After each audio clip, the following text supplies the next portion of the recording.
Dan saat ini saya juga sekaligus sebagai moderator begitu ya. Kita akan berkenalan dulu dengan narasumber kita pada malam hari ini. Boleh next? Ya, Pendeta Sigor Sitanggang, PhD, adalah dosen penuh waktu bidang studi perjanjian baru di Sekolah Tinggi Filsafat Teologi Jakarta sejak 2015. Dengan jabatan fungsional dosen sebagai lektor kepala atau associate professor sejak 1 Juni 2025. Jadi saya setahun sempat diajar oleh Pendeta Asigor begitu ya. Dan saat ini beliau menjabat sebagai Kepala Pusat Kajian Biblika STFT Jakarta sejak 2024, Kaprodi doktoral di STFT Jakarta 2022. Ini apa riwayat ininya ya, organisasionalnya.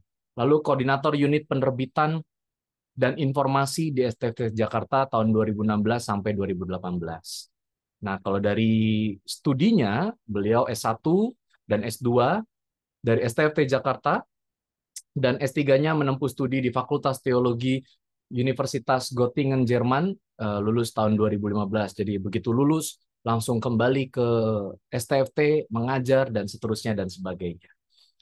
Beliau juga menjadi Executive Committee Member di SABS, Society of Asian Biblical Studies, bukan sayang ABS begitu ya, SABS.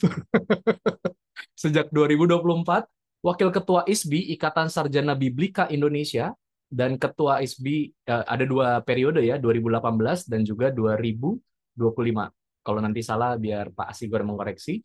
Sekretaris Yayasan Pelayanan Bersama Indonesia yang menaungi STT Let's sejak 2025 dan menulis banyak tulisan Bapak Ibu sekalian, book chapter, artikel jurnal yang dapat Bapak Ibu sekalian akses di Google Scholar, serta 2 buku, Passivum Divinum in the Gospel of Mark yang diterbitkan di Berlin, Jerman 2016, serta Hermeneutika Pneumatologis yang diterbitkan oleh BPK Gunung Mulia tahun 2023.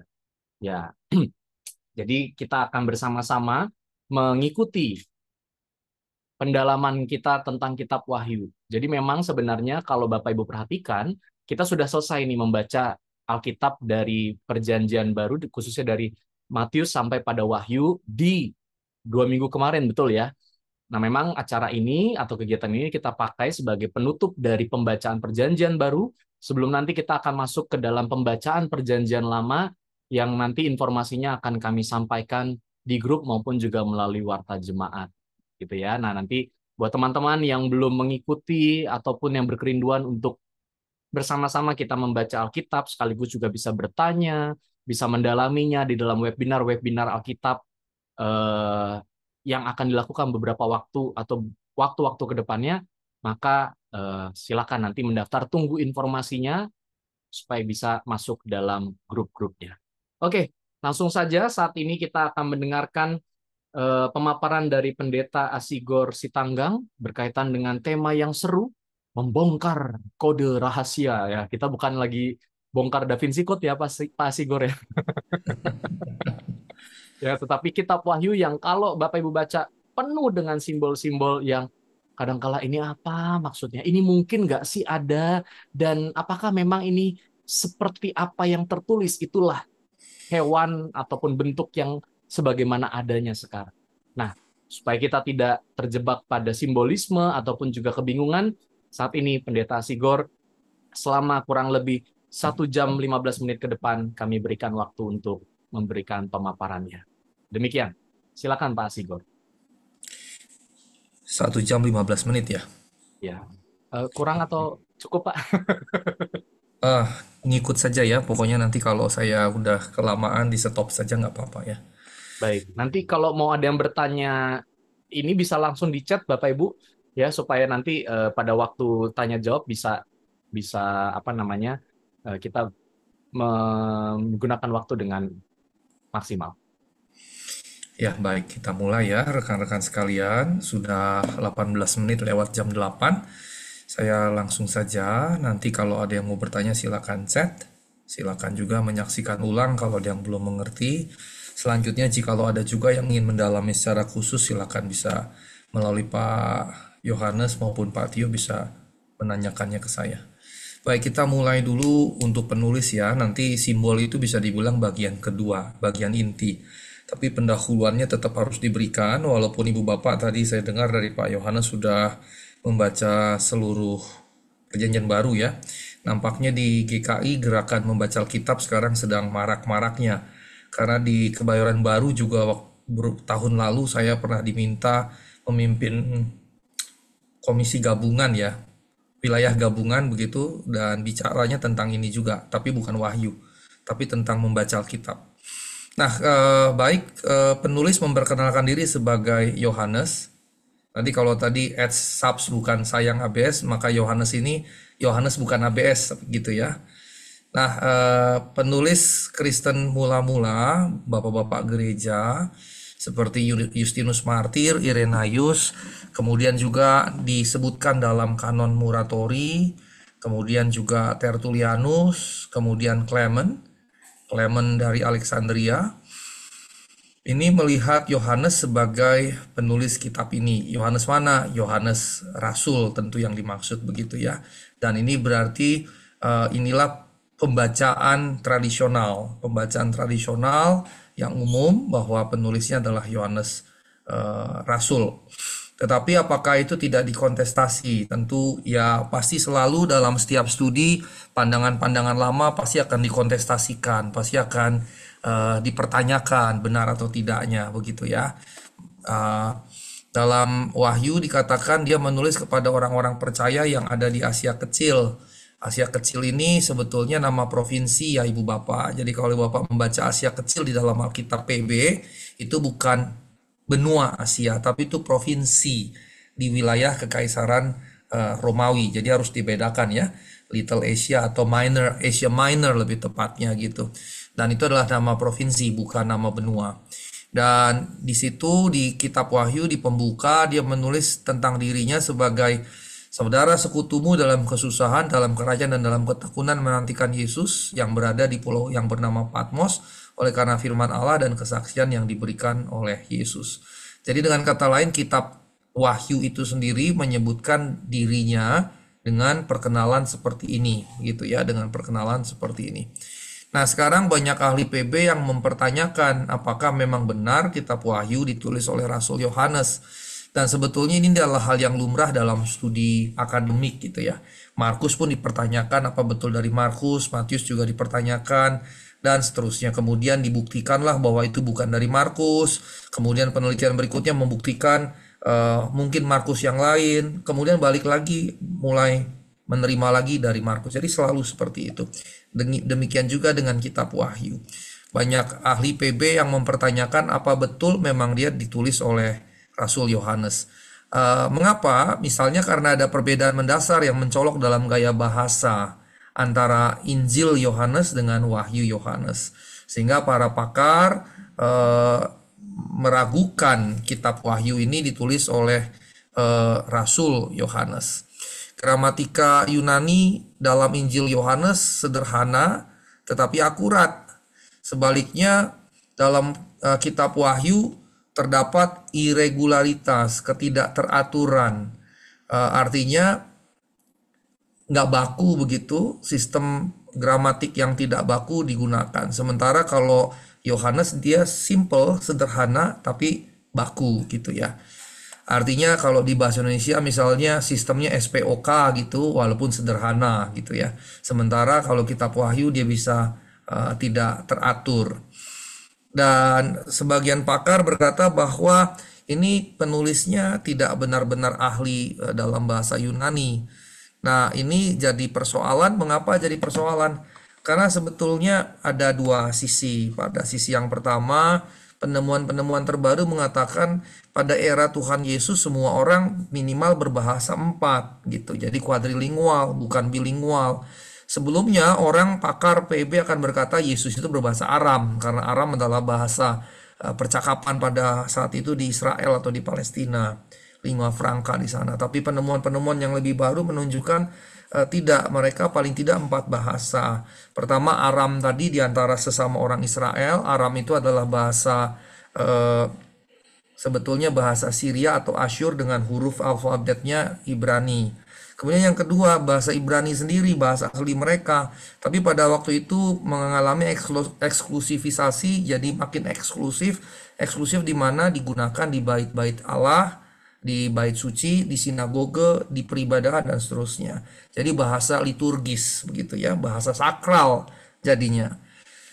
Nah, yang ketiga tentunya bahasa Yunani. Mengapa bahasa Yunani? Karena sejak abad ke-6 sebelum Masehi, ya, Kekaisaran Yunani mulai dari Makedonia, Alexander the Great di abad ke-5, tapi abad ke-6 itu sudah mulai spreading. Yunani makin mencuat sampai di era Yesus dan penulisan PB pun bahasa Yunani jadi bahasa lingua franca di wilayah Kekaisaran Romawi, Yunani dan kemudian Romawi. Nah, kemudian yang berikutnya, Kekaisaran Romawi kan prajuritnya kemana-mana ya. Dia punya uh, kekuasaan sangat luas menjajah sana sini, yang otomatis kemudian bahasa Latin menjadi bahasa resmi para punggawa kerajaan Kekaisaran Romawi. Pejabat-pejabatnya, militernya, tentaranya, semua berbahasa Latin gitu. Jadi dengan kata lain, 4 bahasa ini digunakan di wilayah Palestina atau Israel. Sehingga orang-orang pada zaman Yesus termasuk Yesus sendiri menurut penemuan-penemuan yang lebih baru diyakini berinteraksi dengan 4 bahasa itu.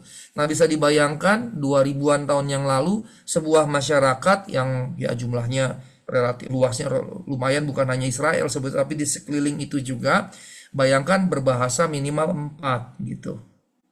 Nah, sementara kita bahasa Indonesia tambah Inggris saja kadang-kadang udah mengeluh gitu kan. Padahal 2000 tahun yang lalu ada satu masyarakat kuno yang berinteraksi minimal dengan 4 bahasa dan menguasai 4 bahasa itu ya tentu dengan fluktuasi kecakapan penguasaan. Tapi itulah kondisinya. Nah, karenanya ketika dikatakan bahwa penulis kitab Wahyu tidak terlalu mahir dalam bahasa Yunani, saya tadi memberikan penjelasan ke sini, itu sebetulnya hal yang lumrah karena bukan bahasa asli. Bukan bahasa ibu. Bahasa ibunya tentunya kalau dia orang Yahudi ya pertama-tama Ibrani tapi lingua frankanya Aram gitu ya.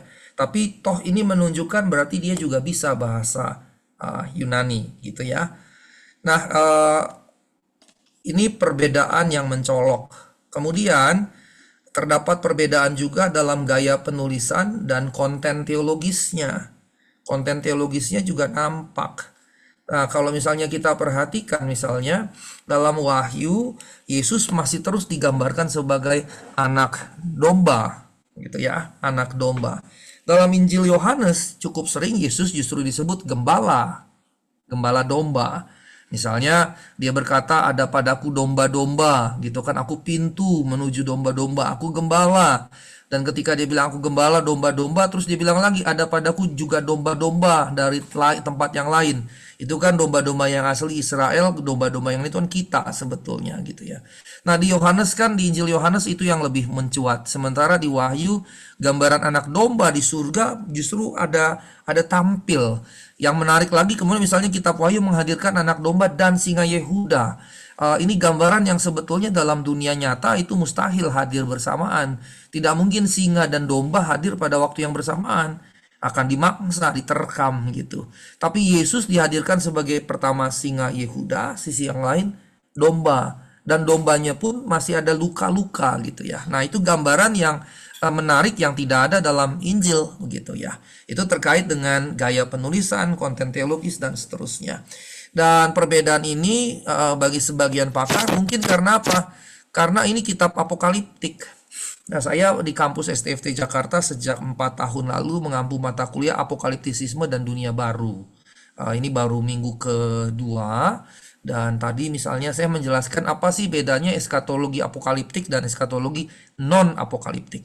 Yang non-apokaliptik itu kadang-kala disebut juga profetis. Jadi eskatologi profetik atau profetis versus eskatologi apokaliptik. Nah, Wahyu ini bicara sebetulnya apokaliptisisme.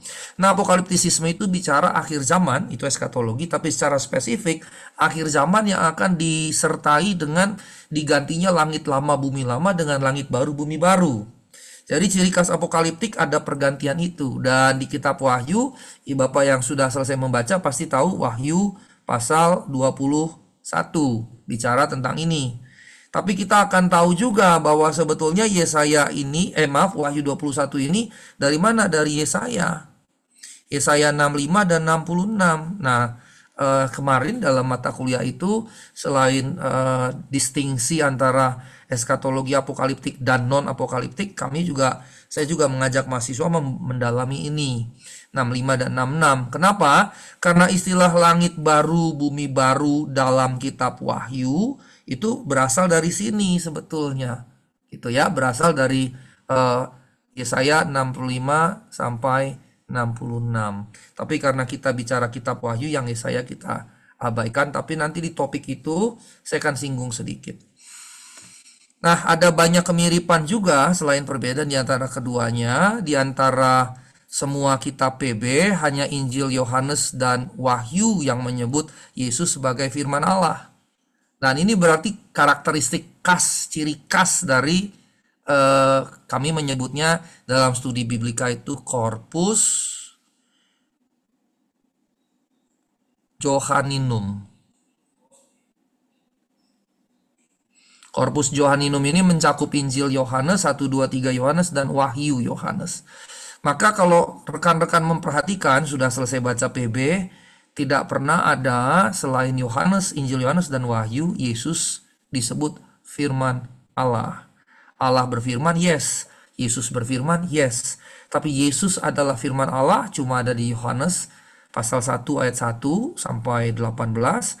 Kemudian di Wahyu 19 ayat 13. Bahkan Wahyu 19 ayat 13 ini jadi menarik. Kenapa? Karena dikatakan anak manusia datang, anak domba itu datang, dan di jubahnya tertulis, aku adalah firman Allah, gitu. Ya. Nah, kemudian ada rujukan Yesus sebagai domba, walaupun khusus Yohanes ada gembala juga. Hanya di dua kitab ini muncul kata tabernakel. Tabernakel ini sebetulnya kemah suci. Sebelum kemudian dibangunkan bait suci oleh Salomo, maka sejak Musa yang dimiliki oleh Israel adalah tabernakel. Dan ini menjadi poin yang penting. Karena pertama, dalam penglihatan Musa bikin kemah suci tabernakel berdasarkan penglihatan di surga. Tapi kemudian di Wahyu dikatakan tidak akan ada lagi bait Allah atau kemah Allah. Kenapa? Karena Allah sendiri hadir begitu. Nah, itu hal yang menarik. Lebih jauh hubungan Bapa Putra, Bapa atau anak sangat ditekankan Injil Yohanes yang muncul juga di Wahyu. Kemudian Wahyu juga ini kesamaan-kesamaannya ya. Wahyu juga mengundang barang siapa haus, hendaklah ia datang, barang siapa mau hendaklah mengambil air hidup. Ini muncul juga Yohanes 7:37, barang siapa haus, baiklah ia datang kepadaku dan minum. Ini berarti rekan-rekan sekalian ada aspek-aspek yang serupa atau kemiripan teologis Injil Wahyu dengan Injil Yohanes dengan Wahyu. Nah, sekarang tempat tahun penulisan. Ini menjadi signifikan kenapa? Karena membedakan berbeda tahun dan tempatnya akan berdampak pada pembedaan makna dari simbol-simbol tadi. Nah, Yohanes menulis Wahyu ketika berada di Patmos, sebuah pulau batu karang yang kecil di Laut Aegea. Dan pulau ini sebetulnya berfungsi sebagai tempat penampungan pekerja yang dikirim oleh penguasa Romawi dalam rupa dihukum sebetulnya, seperti kalau di kita Nusa Kambangan. Jadi rupanya model pulau untuk pengasingan itu bukan era modern saja. Di Amerika Serikat juga kan dulu ada ya penjara yang digunakan untuk pulau yang digunakan untuk penjara, kita punya gitu, dan di beberapa negara juga ada digunakan seperti itu. Tapi rupanya itu bukan budaya modern saja. Nah, Yohanes mengatakan dia berada di sana karena firman Allah dan karena kesaksian Yesus. Namun, apakah dia dibuang ke sana sebagai bagian penyiksaan terhadap orang-orang Kristen, atau ke sana atas kehendaknya sendiri sebagai misionaris untuk memberitakannya kepada orang-orang yang di sana? Kita tidak punya informasi untuk menegaskannya secara definitif begitu ya.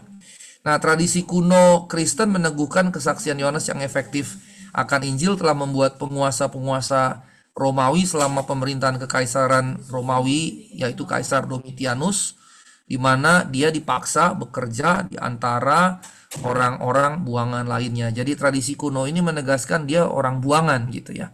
Tapi kemudian diizinkan kembali ke Efesus. Nah, Efesus ini jadi tempat kunci.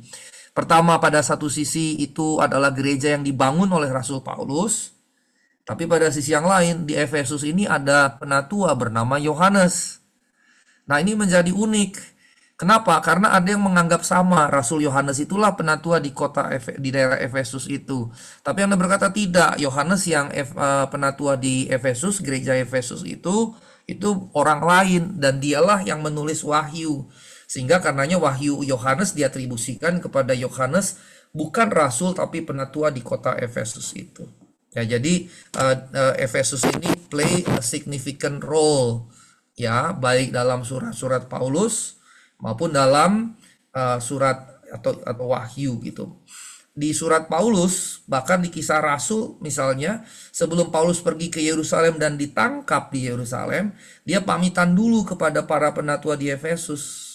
Yang sebelumnya Nabi Agabus datang dan berkata orang ini akan mengalami aniaya, ditangkap dan dianiaya di kota Yerusalem. Gitu ya, itu narasinya. Jadi Efesus memainkan peranan penting dalam apa? Dalam perjalanan misi Rasul Paulus. Artinya itu menutup perjalanan yang kedua. Jadi ada yang membagi perjalanan misi Paulus itu 2 kali, ada yang membagi 3 kali. Jadi kalau yang pertama itu dari Antioquia sampai dia ke sidang Yerusalem di Kisah 2. Perjalanan yang kedua dari sidang Yerusalem keluar membawa pesan dari sidang di Yerusalem sampai balik lagi ke Yerusalem. Tapi sebelum balik lagi ke Yerusalem itu berhenti dulu di Efesus. Dari Efesuslah kemudian dia ditangkap di Yerusalem. Nah, ada yang menganggap dari Yerusalem ke Roma karena nanti dia mampir ke Pulau Malta misalnya dan beberapa lagi yang lain. Ini dianggap perjalanan misionaris yang ketiga. Nah, Efesus menjadi penutup dari perjalanan misionaris Paulus yang kedua. Nah, ini sekedar informasi, diingat boleh, nggak diingat nggak apa-apa. Tapi kalau belajar teologi PB dengan saya, ya biasanya saya paksakan untuk ingat. Kadang-kadang saya bikin kuis sebelum PB, sebelum kuliah dimulai, saya bikin kuis di kelas saya. Jadi pre-learning quiz gitu, ngecek perkuliahan seminggu sebelumnya. Nanti kadang-kadang saya kasih coklat, saya kasih snack, saya kasih apa gitu sebagai apresiasi untuk yang nilai tertinggi. Nah, sekali lagi Efesus ini plays a significant role baik dalam kisah pelayanan Paulus maupun juga kemudian berkaitan dengan wahyu. Nah, di Patmos, Yohanes menulis surat-surat penggembalaan kepada gereja-gereja di Asia karena mereka mengalami banyak pergumulan. Nah, yang menarik adalah sebetulnya ini menunjukkan yang surat-surat penggembalaan kepada gereja itu ada 7 kan, 7 jemaat ya. 7 jemaat yang kemudian digabung dalam wahyu. Kalau dalam ilmu biblika, studi biblika itu ada satu bagian yang disebut dengan kritik teks dan kemudian terkait dengan sejarah teks begitu. Nah, ini menunjukkan kitab wahyu yang kita punya itu adalah produk akhir. Sebelumnya sangat mungkin surat kepada 7 jemaat itu terpisah, yang kemudian baru digabungkan pada tahap berikutnya gitu ya. Kira-kira begitu kalau dalam studi biblika kita sampai dapurnya pun kita dalami gitu, kita pelajari gitu ya. Nah, berikutnya kitab ini ditulis pada masa di mana Kekaisaran Romawi bersikap keras, bahkan kemudian berujung pada penganiayaan, penindasan kepada orang-orang Kristen. Bahkan banyak yang dibunuh. Saya nggak tahu apakah seangkatan dengan Pak Yohanes atau adik kelasnya Pak Yohanes. Ada mahasiswa kami baru saja lulus S2 2 tahun lalu, tapi skripsinya kayaknya sudah, mungkin adik kelas Pak Yohanes 2 tahun di bawah mungkin ya. Menulis tentang skripsinya tentang di sejarah gereja tentang cara-cara persekusi orang-orang Romawi dan cara-caranya mengerikan gitu. Ada yang maaf kata ditusuk dari bawah seperti tusuk sate, dari duburnya tembus kepala begitu.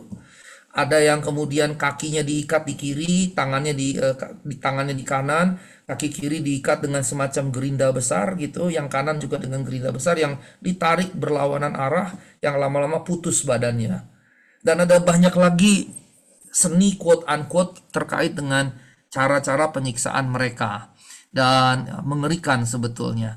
Jadi ketika kita berkata bahwa kitab ini ditulis pada masa ini, maka kita ngerti bahwa kitab ini ditujukan kepada siapa? Kepada orang-orang Kristen yang mengalami aniaya dan penindasan. Nah, ini sebetulnya gini, Ibu Bapak tadi sudah membaca selesai PB. Jangan cepat-cepat membaca kitab itu seakan-akan itu untuk kita. Itu salah. Ya, itu salah. Jadi kitab A ditulis, maka kitab A itu ditulis untuk komunitas A. Komunitas A. Ini yang mesti dicamkan sebetulnya. Cukup banyak orang Kristen yang membaca kitab ayat per ayat, perikop per perikop, seakan-akan itu langsung bicara kepada dirinya. Itu cara pembacaan yang keliru. Dan saya sudah membuktikan berulang-ulang dalam berbagai model khotbah minggu, khotbah tengah minggu, PA, Bible Study, seminar. Dan saya melihat bahwa kebanyakan kita baca teks Alkitab langsung buat kita, padahal itu nggak boleh. Contoh nih, waktu Yesus berkata, jikalau engkau ditampar pipi kiri, berikan pipi kanan. Betul tidak? Betul tidak? Jikalau engkau ditampar pipi kiri, maka berikan pipi kanan. Saya close dulu deh supaya saya bisa lihat semua kita. Ibu Bapak, waktu Yesus bicara jikalau engkau ditampar pipi kiri, berikan pipi kananmu, betul tidak? Betul. Betul. Nah, itu kan langsung betul kan? Salah. Oh, Salah. Yesus bilang kalau ditampar pipi kanan, bukan pipi kiri. Baru berikan pipi kiri. oh. Sekarang maksudnya apa? Kasih pipi kanan, tampar pipi kanan, kasih pipi kiri. Ini signifikan, tapi kebanyakan kita dari jawaban tadi saja menganggap kiri kanan sama saja toh. Podo wae toh Pak Pendeta, kiri kanan sama-sama bonyok gitu kan. Betul toh? Biasanya kita berpikir gitu di mana-mana kok. Jadi jangan merasa, aduh salah saya. Jangan. Karena rata-rata orang Kristen Indonesia begitu. Kalau saya bilang tampar pipi kiri, kasih pipi kanan, amin, langsung cepet amin gitu. Nggak mikir ulang, bener nggak ya kiri atau kanan duluan? Mana yang duluan? Yesus bilang kanan, dan kanan itu bukan random pick. Yesus nggak acak gitu milihnya. Nah, sekarang saya mau tanya nih yang kameranya nyala nih. Pak Darta Sembiring, Majuan Jua Pak. Saya mau tanya Pak, kalau Bapak Yesus bilang tampar pipi kanan, kasih pipi kiri, maksudnya apa Pak? Boleh di-unmute Pak. Mungkin di suatu adat itu Pak, pipi kiri itu sangat ini ya, mungkin sama aja mungkin kalau kayak di orang Batak itu kalau kepalanya juga dijitak gitu kan kayaknya gimana gitu. Mungkin di sini lebih terhina di pipi kiri daripada di pipi kanan. Mungkin ya Pak. Tapi kira-kira apakah Yesus memang bermaksud secara harfiah kalau Bapak saya tampar pipi kanan Bapak, Bapak kasih lagi pipi kiri Bapak? Apakah Yesus bermaksud harfiah begitu? Enggak sih. Kalau Pak Tio gimana Pak Tio? Apakah Yesus bermaksud harfiah begitu? Kelihatannya begitu, Pak. Mungkin saja begitu. Betul sekali, betul. Serius itu betul. Karena kebanyakan, even di Eropa, yang saya dengar dari baik teman-teman saya Indonesia di Eropa maupun orang Eropa, Kristen Eropa sendiri, menganggap itu pasivitas. Kan kalau tampar pipi kanan, kasih lagi pipi kiri kan pasivitas kan? Artinya ya bersedia dianiaya kan gitu kan. Dan kita religiosasi, kristenisasi teks itu. Jadi ya Pak, kalau kita dilakukan jahat ya biarin ini kalau jahat 2 kali misalnya kayak gitu. Padahal bukan itu, dan itu terikat dengan konteks. Konteksnya apa? Kenapa pipi kanan? Karena namparnya pakai punggung ini, punggung tangan kanan. Tak gitu, bukan pakai telapak tangan. Kenapa punggung tangan dan bukan telapak tangan? Karena yang ditampar pakai punggung tangan itu adalah budak yang nampar tuan. Dan kenapa begitu? Karena majikan tidak mungkin tamparnya ini. Ini berarti setara. Orang yang ditampar dengan telapak tangan, yang ditampar dan menampar setara. Dan itu berarti untuk siapa? Paling hebat bapak dengan anak. Begitu. Kan bapak anak setara toh? Maka bapak kalau nampar anaknya pakai ini. Tapi kalau nampar budaknya pakai ini. Maka ketika ditampar pipi kanan, tak gitu, tampar pipi kanan, kita kasih pipi kiri. Waktu pipi kiri kita kasih, namparnya pakai apa? Bukan lagi pakai ini, tapi pakai ini. Berarti dengan kata lain mau mengatakan apa? saya tidak lebih rendah dari kamu. Kamu tidak lebih tinggi dari saya. Tampar pipi kiri saya.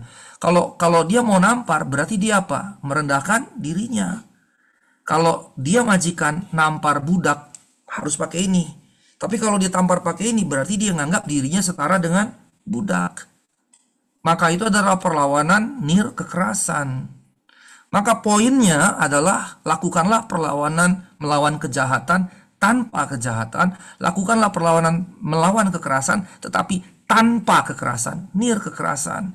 Sehingga bukan pasivitas gitu. Tetapi apa? Proaktivitas. Nah, perhatikan bahwa itu sesuai dengan konteks. Yang kalau kita bawa keluar dari konteks, kita asumsikan, oh jadi kalau saya ditampar pipi kanan, kasih pipi kiri, kita jadi salah memahami teks tersebut gitu. Nah, perhatikan betapa konteks itu penting. Dan karenanya, perhatikan, penerima kitab itu bukan kita. Yesus ngomong tampar pipi kanan, kasih pipi kiri bukan kita. Audiens pertama. Dan audiens pertama ngerti sekali. Mengapa? Mayoritas pengikut Yesus itu kelas rendah. Ada orang merdeka tapi kelas rendah, bahkan budak gitu. Sehingga Yesus ngomong begitu mereka ngerti. Tapi ketika kita membacanya di luar konteks, kita jadi nggak ngerti. Nah, kira-kira poinnya seperti itu. Ini saya jelaskan contoh saja. Artinya sekarang gini, tampar pipi kanan, kasih pipi kiri. Tidak, kita nggak begitu.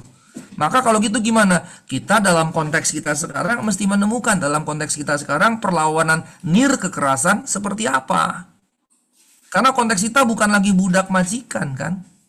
Dan konteks kita nggak ada tuh urusan nampar pakai. Kenapa nampar pakai tangan kanan? Karena pada zaman Yesus tangan kiri nggak boleh melakukan pekerjaan dan menampar dianggap pekerjaan. Jadi harus dengan tangan kanan. Kalau kita boro-boro bisa buk begitu kan, bisa bisa begitu. Nah, kira-kira seperti itu. Jadi kitab A ditulis untuk komunitas A. Kitab Matius ditulis untuk komunitas Matius. Berarti Wahyu ditulis untuk komunitas penerima kitab Wahyu gitu. Gitu ya. Supaya kita betul-betul memahaminya dengan cermat, tidak langsung menganggap kita penerimanya dan langsung bacanya untuk kita gitu. Wah, itu bisa salahnya luar biasa. Jadi bayangkan kalau Pak Darta tampar pipi kanan kasih lagi pipi kiri. Kalau yang nampar seperti saya nggak terlalu gede nggak apa-apa, tapi kalau yang nampar The Rock bisa rontok gigi kita gitu kan. Bisa rontok. Nah, Tuhan Yesus nggak ngajarkan begitu gitu ya. Oke, saya lanjutkan poinnya tadi adalah terkait penjelasan saya bahwa kitab A diberikan untuk komunitas A. Wahyu berarti diberikan pertama-tama untuk komunitas Wahyu. Matius untuk komunitas Matius ya. Nah, selanjutnya ada yang mengatakan ditulis pada masa Kaisar Nero 54 sampai 68 Masehi. Ini pandangan pada asumsi bahwa huruf Ibrani untuk Nero adalah ini. Nanti ada bagian khusus karena ini simbol juga ya. Yang merupakan angka khusus bagi sosok jahat dalam Wahyu 13 ayat 18. Bahkan ada legenda berkembang Nero akan muncul kembali di timur setelah kematian. Wah, ini dahsyat nih. Bangkit dari kematian gitu. Tapi ini legend gitu ya. Legend. Oke. Berikutnya, argumen-argumen seperti ini didasarkan pada dugaan. Selain itu, penganiayaan Nero atas orang-orang Kristen merupakan tindakan pribadi yang biasanya orang kan berkata karena Nero gila. Dia bakar sepertiga kota Roma dan dia menyalahkan orang-orang Kristen dan juga orang Yahudi dan akhirnya terjadilah persekusi terhadap mereka.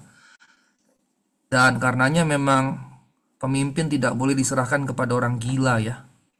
Gila sepenuhnya ataupun rada-rada gila gitu. Bisa kacau. Gitu ya. Bisa kacau. Oke. Karenanya konsensus umum para pakar adalah ditulisnya di pemerintahan Domitianus. Karenanya kira-kira periodenya begini dan biasanya para pakar ngambilnya sekitar tahun 90. Begitu. Jadi di akhir abad pertama begitu ya. Kemudian tujuan penulisan. Nah, ini supaya kita waktu baca termasuk melihat simbolnya kita ngerti nih. Maksudnya untuk apa sih ditulis begitu ya?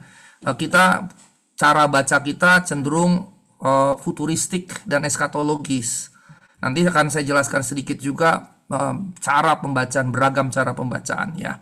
Nah, kemudian kitab Wahyu ditujukan pertama-tama atau terutama bagi 7 gereja ini di provinsi Asia ini, Asia Minor tadi. Nah, ada di sini Efesus, Smyrna, Pergamus, Tiatira, Sardis, Philadelphia, dan Laodikia, dan ada berbagai macam penjelasan di situ. Nah, ini yang tadi saya katakan ya, ini tadi saya sudah sebut. Artinya bisa saja Rasul Yohanes memang jadi penatua di sini, atau penatua bernama Yohanes tapi bukan rasul yang menulis kitab Wahyu. Jadi paling tidak dalam dunia kepakaran Biblik KPB ada dua pendapat, yang konservatif, yang tradisional, yang tadi Rasul Yohanes. Kalau yang lebih modern, penatua Yohanes di Efesus tapi bukan rasul. Nah, menjelang akhir abad pertama, situasi gereja tersebut ditandai dengan kemerosotan rohani dan apostasi. Kemerosotan rohani dan apostasi banyak sebabnya sebetulnya ya, banyak sebabnya. Tapi sebabnya ada yang dari dalam, ada yang dari luar juga. Kalau yang dari luar, persekusi. Ibu bapak bisa bayangkan kalau sekali dua kali kita dianiaya, kalau Bintaro relatif aman ya. Tapi bagaimana dengan daerah-daerah kemarin-kemarin yang gerejanya diserbu, ditutup segala macam gitu kan. Kalau kita ngalami sekali saja rasanya pasti ngeri gitu, ngeri. Apalagi kalau sampai ada yang teraniaya gitu, terluka. Atau seperti bom misalnya yang di Surabaya. Saya pelayanan di salah satu gereja di Malang. Ibu istri pendeta, istri gembala di situ, profesor bidang kedokteran gigi, ngajar di Unair, Airlangga. Waktu bom yang di Surabaya itu beliau diminta oleh Polri untuk jadi forensik gigi. Dan kemudian dari beliau itu sebetulnya ketahuan bahwa salah satu pelaku bom bunuh diri itu ada anak-anak. Karena rahangnya berbeda gitu. Nah, bayangkan ketika bom itu terjadi, sekali saja terjadi bisa bikin kengerian yang bertahan bertahun-tahun kan. Bayangkan kalau sampai persekusinya bertahun-tahun, bahkan lebih dari 1 dekade. Bayangkan lelah jiwa, lelah mentalnya seperti apa. Sehingga dengan kata lain, kemerosotan ini jadi sebetulnya kita bisa ngerti, oh wajar mereka mengalami kemerosotan rohani. Ketika dianiaya sekali dua kali saja kita bisa traumatik, apalagi sampai lebih dari 10 tahun. Domitianus tadi berkuasa kan 15-an tahun kan. Bayangkan kalau sepanjang periode itu kegilaan persekusinya dia berjalan terus, bisa dibayangkan. Jadi ini masuk akal. Dari dalam ya bisa juga konflik segala macam gitu ya. Tapi yang dari luar menjadi jauh lebih kuat begitu. Nah, dalam kondisi itu maka kita jadi lihat penerima kitab Wahyu dalam kondisi tertentu. Nah, sekarang kita masuk dalam apa sih cara membacanya. Nah, sebetulnya paling tidak ada 4 cara pembacaan. Dan seorang mahasiswa S2 saya bimbing S1 dan sekaligus S2, nulis di tesisnya tentang kitab Wahyu. Nah, sejujurnya nih rekan-rekan sudah baca semua kitab Wahyu selesai. Tapi penelitian skrip tesis mahasiswa S2 saya menunjukkan dia dari gereja KBP. Saya rasa tidak apa-apa saya sebut karena ini penelitian. Dia teliti dari baik jemaat, penatua, dan kemudian pendeta. Dari segi persona. Tapi dari segi dokumen, dia mengecek semua dokumen gerejawi. Dan ditemukanlah bahwa jarang sekali kitab Wahyu jadi sumber bacaan khotbah minggu, maupun bacaan untuk ibadah-ibadah kategorial tengah minggu, maupun komisi-komisi. Yang kalau mau jujur, GKI juga begitu kan. Jarang sekali, karena kan saya juga khotbah di beberapa GKI. Kemarin saya 2 bulan lalu baru dari Peterongan Semarang begitu ya.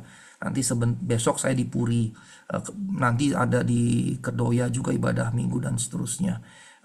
GKI Pamulang itu setahun saya 3 kali atau 4 kali mengisi di sana. Jadi saya ngerti sekali leksionari GKI karena sering kali khotbah di GKI. Jadi ini topik yang jarang dibahas sebetulnya. Jadi ketika saya diminta begini oleh Mas Tio, kaget juga nih. Wah, GKI lama-lama jadi kayak gereja karismatik Indonesia gitu. Yang didalami kitab Wahyu gitu kan. Tapi ini poin yang menarik sebetulnya. Karenanya ini saya jelaskan sebagai bagian pertama. Pendekatan atau metode membaca ada 4. Nah, mahasiswa saya mengkombinasi keempatnya jadi cross-temporal reading of the book of Revelation. Jadi pembacaan lintas waktu. Dan menemukan bahwa pertama menakutkan, yang kedua membingungkan. Nah, menakutkan membingungkan sebetulnya karena apa? Karena punya kecenderungan mendekatinya hanya dengan satu metode. ya. Nanti saya tunjukin. Sekarang kita satu persatu dulu. Preterisme. Preterisme ini berarti membaca kitab Wahyu menjawab kebutuhan keadaan gereja Kristen di daerah Asia Kecil pada abad pertama. Maka keywordnya kalau begitu apa? Ini abad pertama. Jadi pembacaan preterisme berarti membaca kitab Wahyu sebagai pergumulan orang-orang hanya pada abad pertama. Hanya pada abad pertama. Dengan demikian dia tidak berisikan wahyu apapun. Tujuannya memberikan dorongan semangat bagi jemaat yang mana? Menderita tadi, persekusi kan, bahkan ada yang dibunuh mati gitu.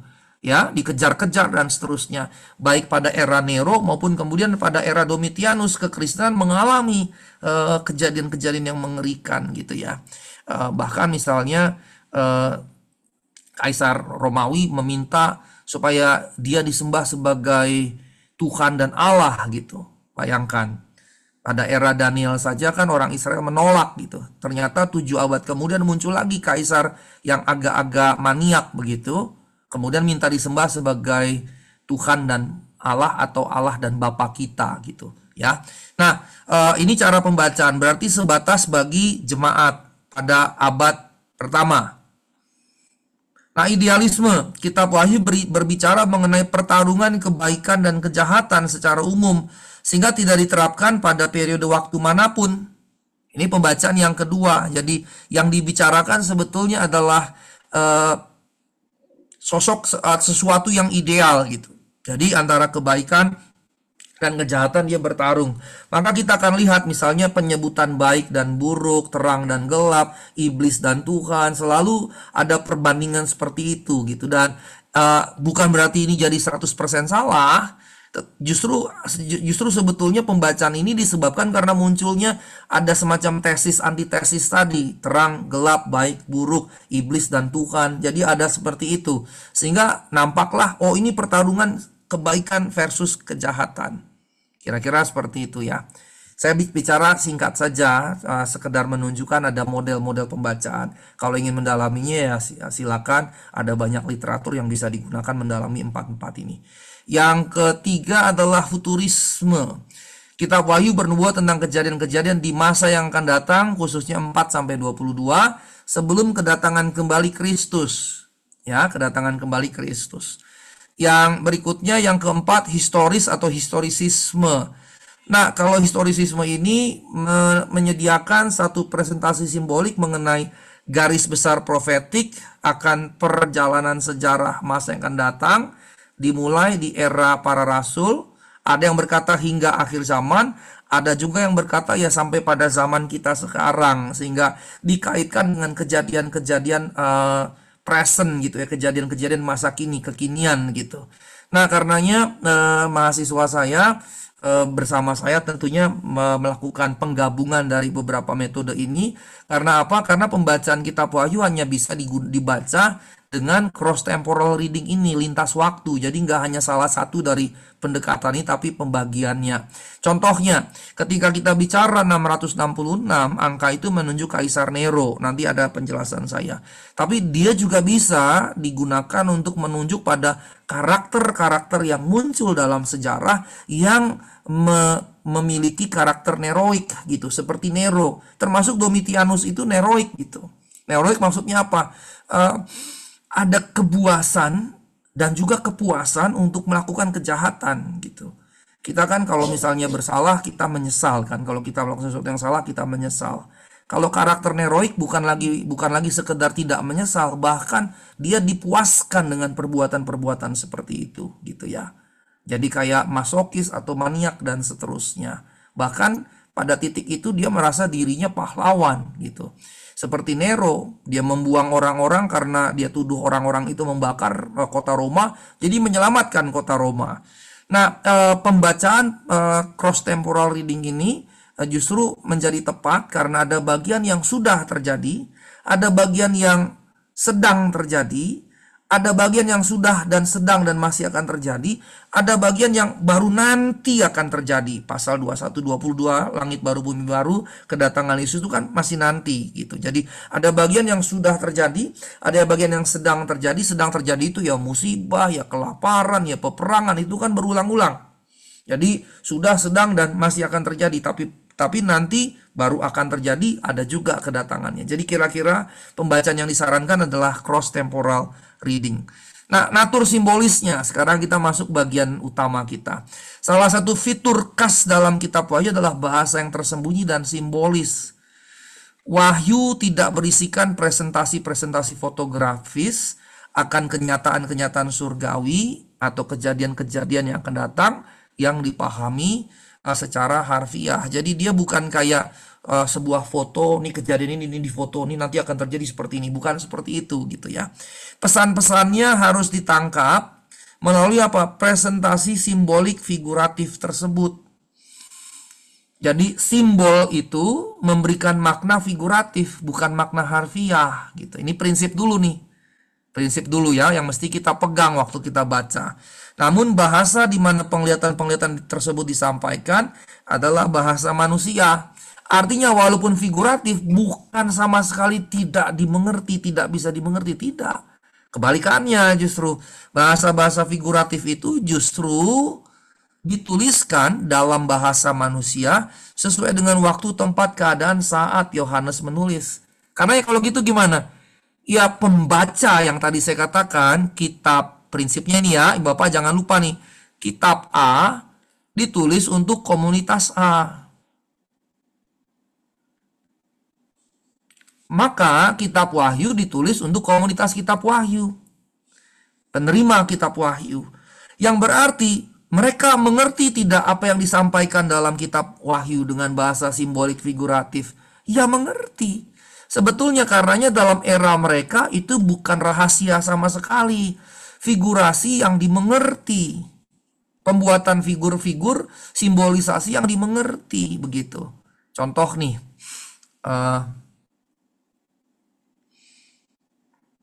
Kita nih di sekolah minggu diajarin gini nih.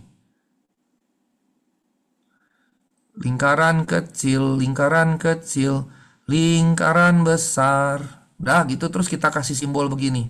Artinya apa nih? Happy kan? Senyum. Artinya happy. Nah, kalau kemudian ini saya ganti begini, artinya sedih. Kalau saya ganti begini, artinya flat. Lalu dari mana kita tahu arti-arti semua itu? Ini semacam ikon-ikon yang umum, universal, seluruh dunia apapun bahasanya pasti ngerti ini gitu. Ditambah dengan adanya medsos sekarang yang sangat giat, ini makin jadi bahasa universal. Nggak perlu kita ngerti Inggris untuk tahu ikon ini, ya kan? Tapi kira-kira 3 abad dari sekarang, mereka masih ngerti nggak? Bisa ya, bisa tidak juga. Karena bisa saja ikonnya berubah lagi gitu. Ya, ikonnya bisa berubah lagi. Saya mau beri contoh yang agak ekstrim terkait perubahan ikon ini, pemahaman ikon ini bisa terkait dengan waktu, bisa terkait dengan tempus berarti ya, bisa terkait juga dengan tempat atau lokus. Saya beri contoh, ini bukan mau apa-apa nih. Tangan kita kalau kita bikin begini, ini artinya jelek kan? Tapi Bapak tahu tidak di Jerman ini artinya apa? Berdoa. Di Jerman ini artinya berdoa. Dan saya pertama kali tahu itu waktu anak perempuan saya sakit keras di Jerman. Kemudian para suster bikin simbol dengan tangan itu dua-dua. Terus dia tunjukin ke saya. Waktu pertama kali mereka tunjukin ke saya ketawa ngakak. Anak saya hampir mati, tapi gara-gara suster perempuan nunjukin itu ke saya dengan 2 tangannya, saya ketawa ngakak betul-betul. Ketawa ngakak, terus dia tanya, kenapa kamu ketawa ngakak? Saya bilang, tangan Anda itu, kalau dalam budaya kami, itu mirip seperti jari tengah. Saya bilang seperti itu. Baru mereka mengerti. Ya Bapak, kalau Inggris kan begini kan? Kalau Amerika kan begini, Amerika Serikat begini. Nah itu bayangkan, Indonesia, Amerika, Jerman, punya simbol tangan saja yang berbeda. Itu dari segi lokus. Dari segi tempus, contoh yang tadi itu. Dengan kata lain, simbol itu terikat waktu, terikat tempat, terikat budaya.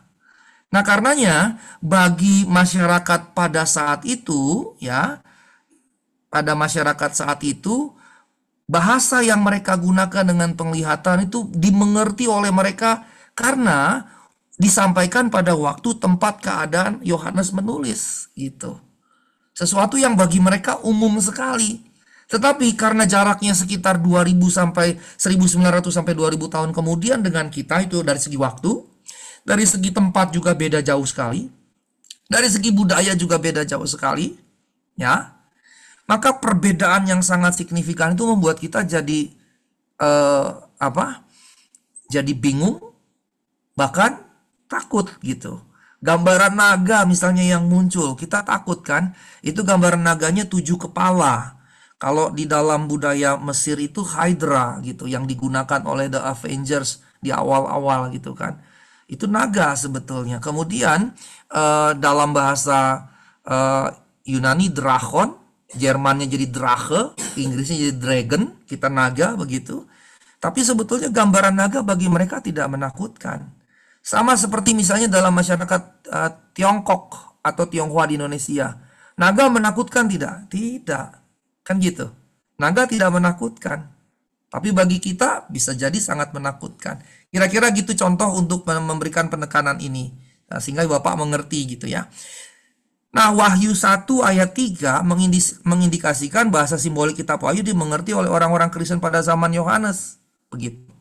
Nah, karenanya kita akan lihat misalnya ada beragam struktur yang dikembangkan oleh para ahli. Ada yang bagi dalam 4 bagian, ada yang 5, 6, ataupun 7.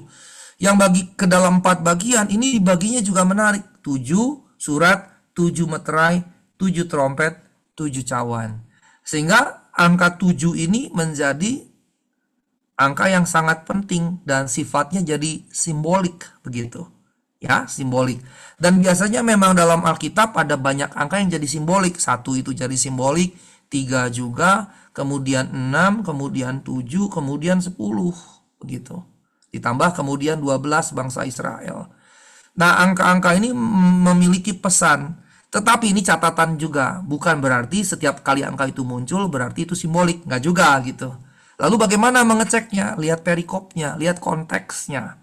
Karenanya Bapak yang terkasih nih, baca teks Alkitab nih. Kalau sekarang kita baca ini, maka perikop sebelumnya dan perikop sesudahnya kita harus baca juga.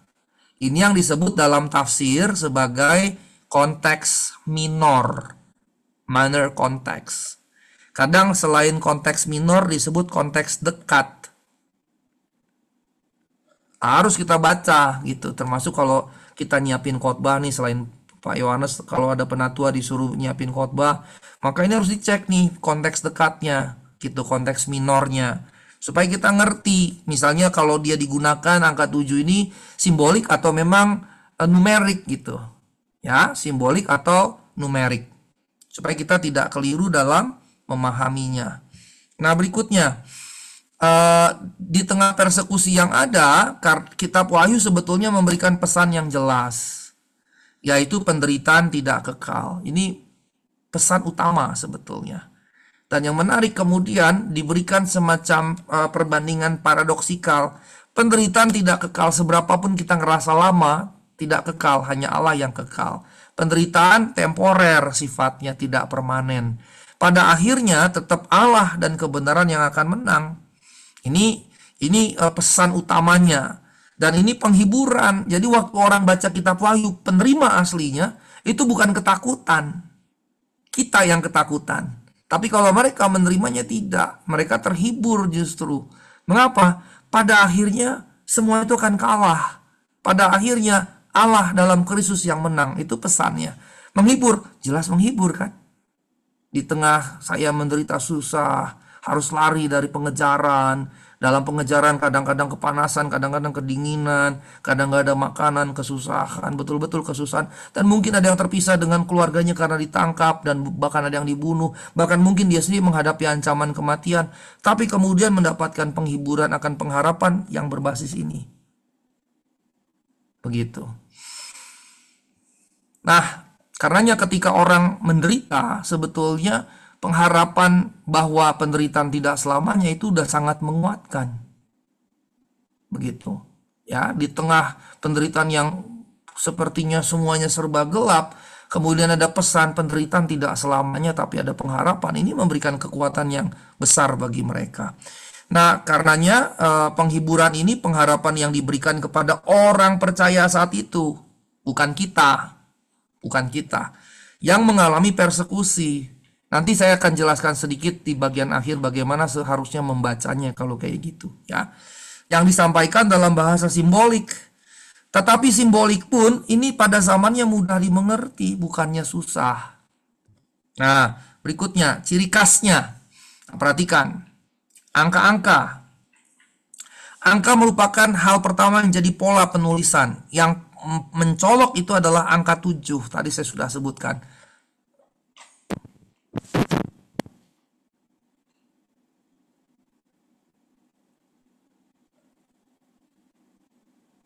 (15 menit ya? Oke. Baik.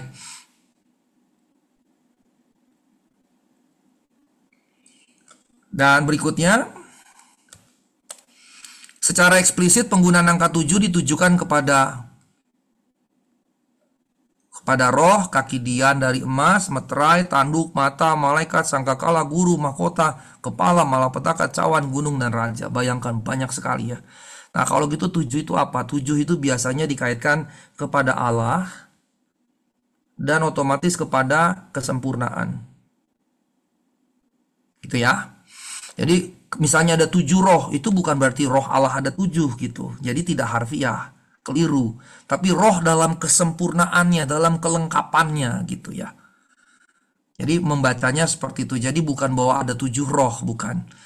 Nah, kemudian ada yang secara implisit menyebutkan untuk beberapa atribut dalam Wahyu misalnya. Artinya 7 atribut berarti harfiah 7. Selain angka 7 ada juga 4, 3, 10, dan 12. Nanti ada muncul juga 144.000. Saya akan sedikit bahas itu. Kontras. Nah, ini tadi terkait dengan idealisme. Kitab Wahyu juga menghadirkan kontras. Mempertemukan dua sisi yang berlawanan. Contoh Kristus iblis, terang gelap, surga neraka, hidup mati, kasih kebencian, dan beberapa lagi yang lain. Jadi kalau ibu bapak menemukannya, maka ini sebetulnya jadi semacam gaya bahasa Wahyu. Penekanan, ada pengulangan. Kitab Wahyu itu menyukai pengulangan. Misalnya pasal 18 ayat 2. Sudah rubuh Babel kota besar. Pengulangan ini sebetulnya semacam penekanan pada kemutlakan atau absolutisme. Nah, kiasan selayaknya kitab nubuat dan hikmat juga ada simbol-simbol lain yang digunakan, misalnya nama orang, kemudian nama tempat, kemudian warna, kemudian juga binatang. Contoh Wahyu menyebut iblis sebagai ular tua. Kemudian menyebut air sebagai bangsa-bangsa, rakyat banyak, dan kaum. Jadi air itu mewakili ini. Begitu, bukan orang perorangan tapi kelompok kaum manusia, begitu ya.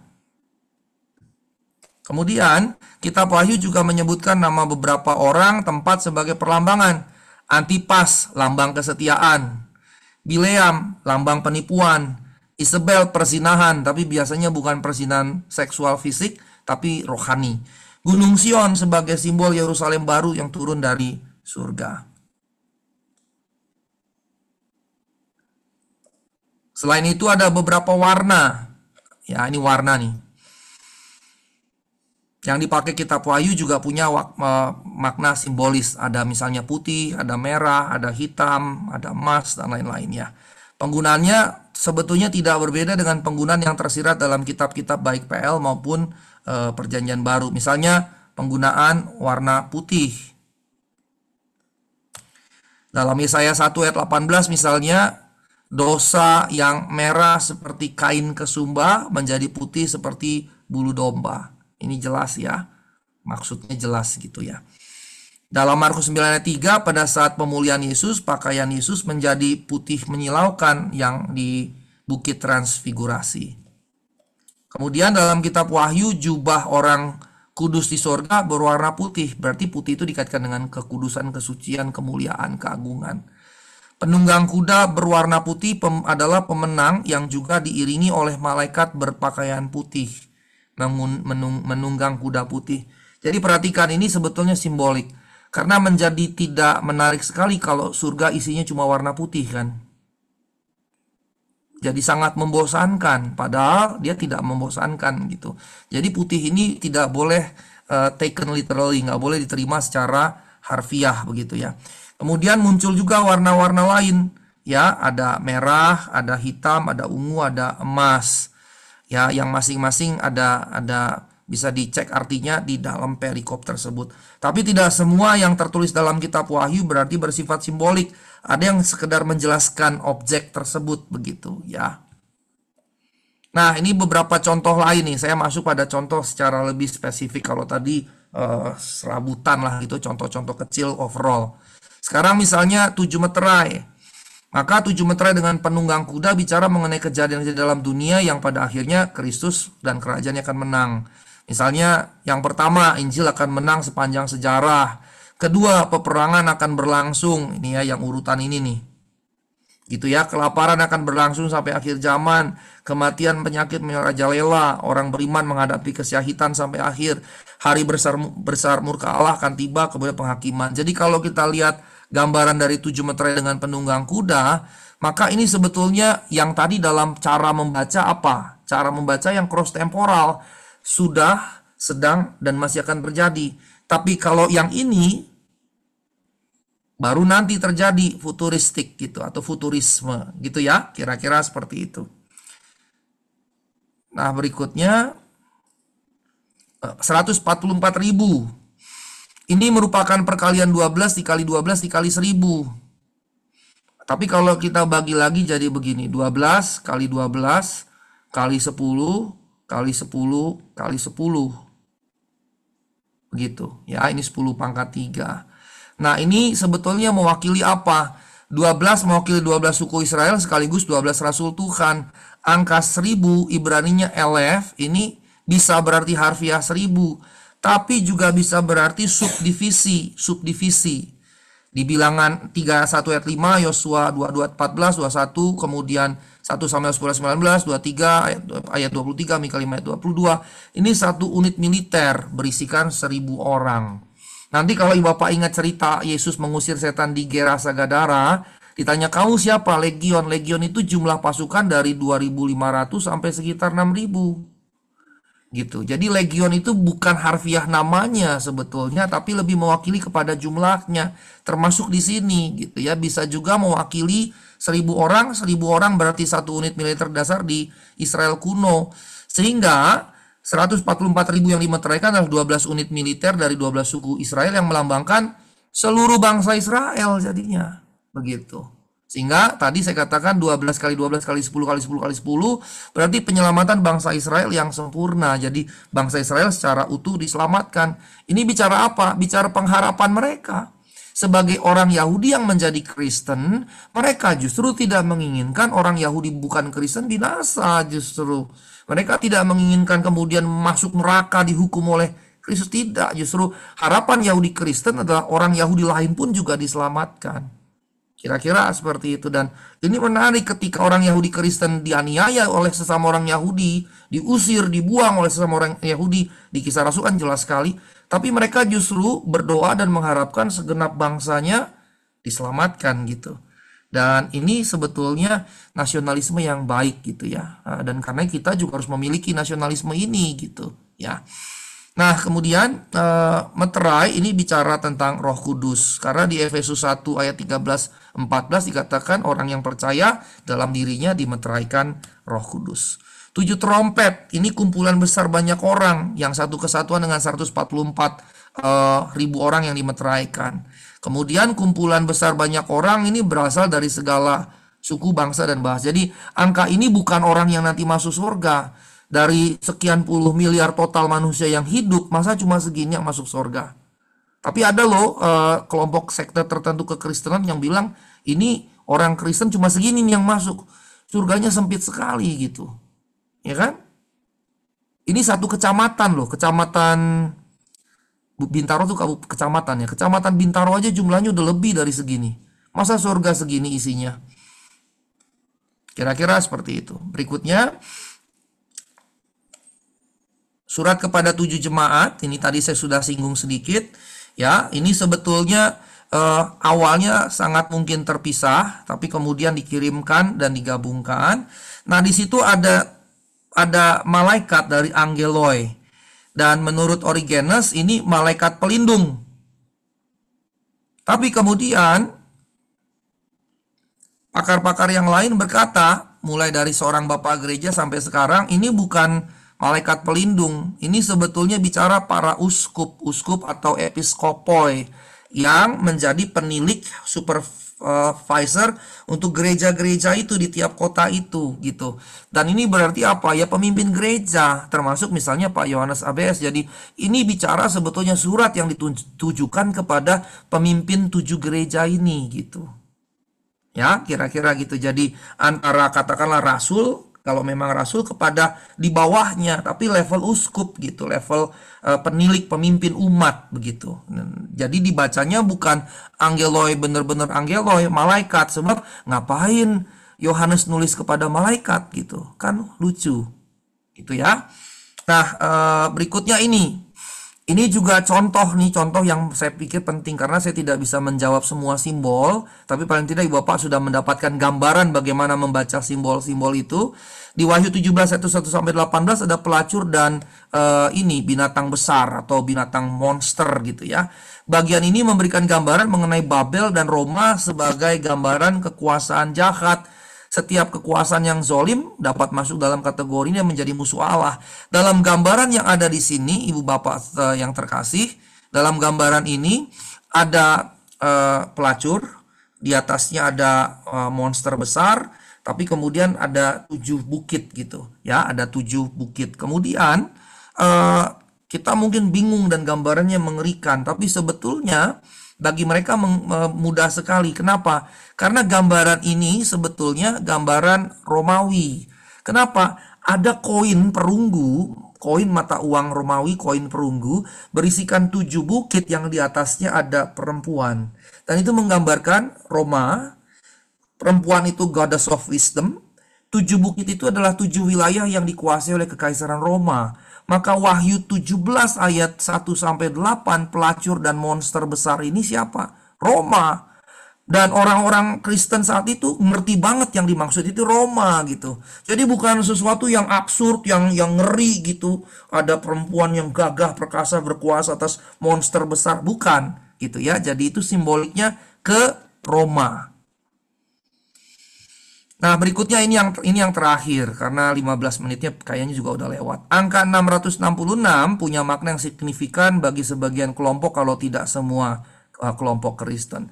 Tetapi angka ini yang dianggap oleh banyak orang Kristen simbol antikris muncul di kitab Wahyu. Nah, sekarang saya mau jelasin sedikit.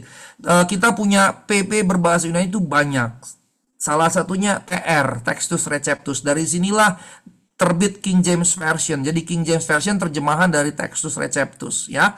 Dan ini berasal dari manuskrip Bizantin. Dia lebih mudah ya, lebih mudah. Nah, dalam teks ini angka ini ditulis begini. Saya highlight dulu, ditulis begini. Ya, kira-kira gini. Chi, kemudian X, kemudian sigma. Ini Chi, ini Xi, ini sigma. Kalau diangkakan ini memang 600, ini 60, ini 6. Mengapa? Karena dalam alfabet baik Ibrani maupun Yunani maupun bahasa-bahasa lokal kuno pada waktu itu, angka diwakili juga oleh huruf gitu. Nggak kayak sekarang. Kalau kita kan Arabik ya. Kita ini 1, 2, 3, 4-nya Arabik numerik gitu ya. Nah, pada waktu itu ditulisnya begini. Tetapi dalam teks Alkitab yang Yunani asli yang lebih tua, kemudian ditaruh dalam NTG, yang ditulis bukan ini. Yang ditulis dalam Yunani yang lebih tua adalah Exakosioi, Exekonta, X. Yang kalau ditulis harus ditulis huruf sebetulnya 666. Bukan begini sebetulnya. Makanya Elai tidak tulis angka. Karenanya menulis angka itu salah sebetulnya. Salah. Mengapa salah? Karena teks aslinya adalah ini. Exakosioi, Exekonta, X. Yang kalau terjemahin harfiah 666 berupa huruf. Bukan berupa angka seperti ini. Maka menuliskannya numerik sebetulnya nggak tepat. Gitu ya, nggak tepat.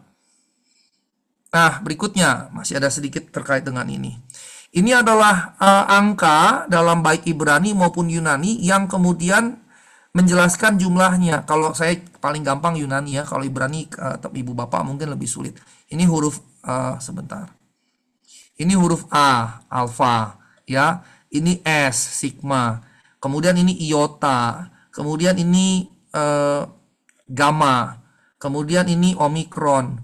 Kemudian ini rho. Dibaca asigor. Sekarang jumlahnya 1 tambah 3 tambah 6, 10, tambah 10, 20, tambah 70, 90, tambah 100, 170. Jadi saya bukan 666. Berarti saya bukan Lucifer. Coba Pak Tio Prasetyo jumlahkan jenenge berapa gitu. Apakah sampai 666? Kalau sampai 666 berarti ya antikris nih. Kalau lebih berarti lebih jahat dari antikris ya, Pak. Enggak dong, kalau lebih miss berarti kan. Habis, ya. Nah, kemudian ketika Kaisar Nero dihitung dalam angka alfabet Ibrani, jumlahnya 666. Maka kemudian di Wahyu dikatakan barang siapa berhikmat, hendaklah ia menghitung angka atau bilangan makhluk itu, bilangan manusia itu. Ya, ada di Wahyu 13 ayat 8 kalau saya tidak salah. Maka berarti bilangannya ketika dihitung Nero, dengan kata lain 666 itu pertama-tama bicara Kaisar Nero. Dan ini biasanya dalam kajian eskatologis dibagi dua nih. Ya, dibagi dua. Jadi pertama-tama memang mereka angka ini memang dimaksudkan merujuk pada Kaisar Nero. Tapi berikutnya dia dibagi dua dalam hal feature. Yang berikutnya figure. Berarti Nero ini pertama-tama feature. Feature apa yang tadi saya katakan? Orang yang sadis, yang buas, yang menikmati mempersekusi orang-orang lain. Dan bisa berulang-ulang? Bisa. Karenanya Hitler pun kita bisa katakan dia punya spirit neroik misalnya. Karena dia senang sekali membunuhi sekian juta orang gitu kan. Tapi karena wahyu pembacaan cross temporal pada saatnya nanti akan ada figur yang muncul nanti gitu. Nah, karenanya pembacaan dengan cross temporal akan menghasilkan pada momen sebelum dia berakhir akan muncul neroic features, tapi nanti figurnya baru nanti muncul di akhir zaman yang segera dikalahkan langsung oleh Yesus, nggak butuh waktu lama gitu akan dikalahkan. Nah, kira-kira karenanya pembacaan ini pertama-tama harus kita sematkan kepada Nero dulu secara historis, preteris. 666 bicara Nero. Dalam perjalanan sejarah berarti historisisme, dia jadi fitur bagi siapapun yang punya watak neroik. Nah, pertanyaannya adalah gini, kita diam saja kah atau kita lawan? Tadi pembacaan tadi, pasivitas rohani nggak boleh, harus kita lawan. Nah, bagi orang yang mengalami persekusi, bertahan dalam menghadapi persekusi pun sudah perlawanan. Ini yang mesti dicamkan. Bertahan dalam persekusi pun sudah sebuah perlawanan. Karena dia tidak menyerah, dia tidak putus asa, tapi dia bertahan. Itu bentuk perjuangan. Nah, kita bagaimana? Kita mesti membaca pergerakan zaman, mesti bisa membaca zaman. Lalu bagaimana kita kemudian menghadapinya secara proaktif begitu. Nah, kira-kira ini semua yang kita bisa simpulkan dari pembacaan kita terhadap kitab Wahyu dengan banyak simbol, termasuk yang terakhir angka 666 ini. Saya serahkan kepada moderator. Tuhan Yesus memberkati kita semua. Baik, terima kasih Pak Asigor yang tidak 666. Oke, baik. Ini sudah ada pertanyaan Pak langsung ya. Ada beberapa pertanyaan. Satu, maaf tadi saya kurang jelas kenapa naga itu nggak mengerikan bagi audiens awal kitab Wahyu. Gitu ya. Lalu yang kedua di chat ada ya, bagaimana kita bisa mengerti konteks yang dimengerti oleh audiens kitab Wahyu supaya kita nggak terjebak pada menebak-nebak 666, 777 gitu ya. Apakah ada buku yang Bapak rekomendasikan untuk memahami konteks budaya audiens awal kitab Wahyu? Dan satu kata bisa jadi maknanya berbeda. Apa arti kata materai dalam kitab Wahyu? Setahu saya materai itu untuk pengesahan dokumen, gitu ya. Apakah ini bisa dimengerti seperti gembok, gitu Pak? Ada 3 Pak. di Ya, dalam chat. Yang lain silakan nanti kalau ada yang mau bertanya, itu ya baik. bisa langsung atau bisa Oke. melalui chat seperti yang dilakukan oleh Mas Tio. Baik, terima kasih rekan-rekan, terima kasih Mas Tio. Kitab Wahyu menggambarkan naga seperti itu bagi kita mengerikan karena penggambarannya sangat ini ya, sangat apa? Monstrous gitu ya.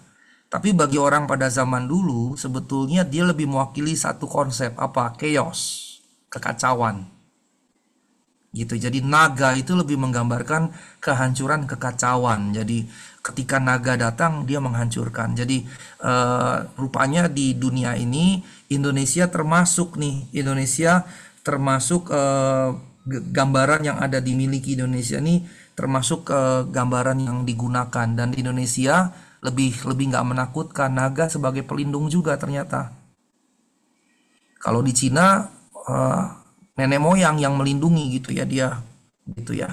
Nah, kalau di barat maupun juga di Timur Tengah dia menggambarkan kekacauan. Jadi lebih bukan kepada sosok naganya, tapi itu simbol. Sehingga bagi mereka ketika mendengar naga ini bicara chaos, chaotic situation. Kira-kira begitu, Pak. Jadi kalau ditanya mengapa tidak mengerikan, karena memang mereka mengerti yang dimaksud bukan naga betulan, tapi dalam pengertian chaos tadi. Itu. Sehingga pembaca kitab Wahyu tahu yang disampaikan ini bukan harfiah, Pak. Nah, Pak Tio berarti masih membacanya harfiah gitu. Bahwa ada binatang naga, padahal bukan. Nah, Pak Tio mesti belajar untuk bacanya nggak harfiah, tapi simbolik. Karena mesti ngecek nih simbolik maksudnya apa, kira-kira gitu. Lalu pertanyaan yang kedua, bagaimana nih supaya kita nggak nebak-nebak, supaya kita mengerti audiensnya.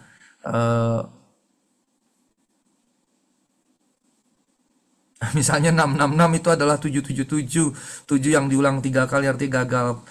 Ya, supaya menjadi akurat membacanya memang adalah baik membaca buku tafsir. Ya, membaca buku tafsir, tapi buku tafsir juga mesti milih-milih juga. Buku tafsir yang mana? Carilah buku tafsir yang mainstream, Pak. Jangan dari terbitan kelompok Kristen tertentu yang memang sangat eskatologis, sangat harfiah dalam membaca kitab Wahyu. Itu kira-kira seperti itu yang mainstream. Kalau misalnya meminta rekomendasi buku yang mana, saya bisa kirimkan langsung ke Patio, karena Patio saya punya nomor WA.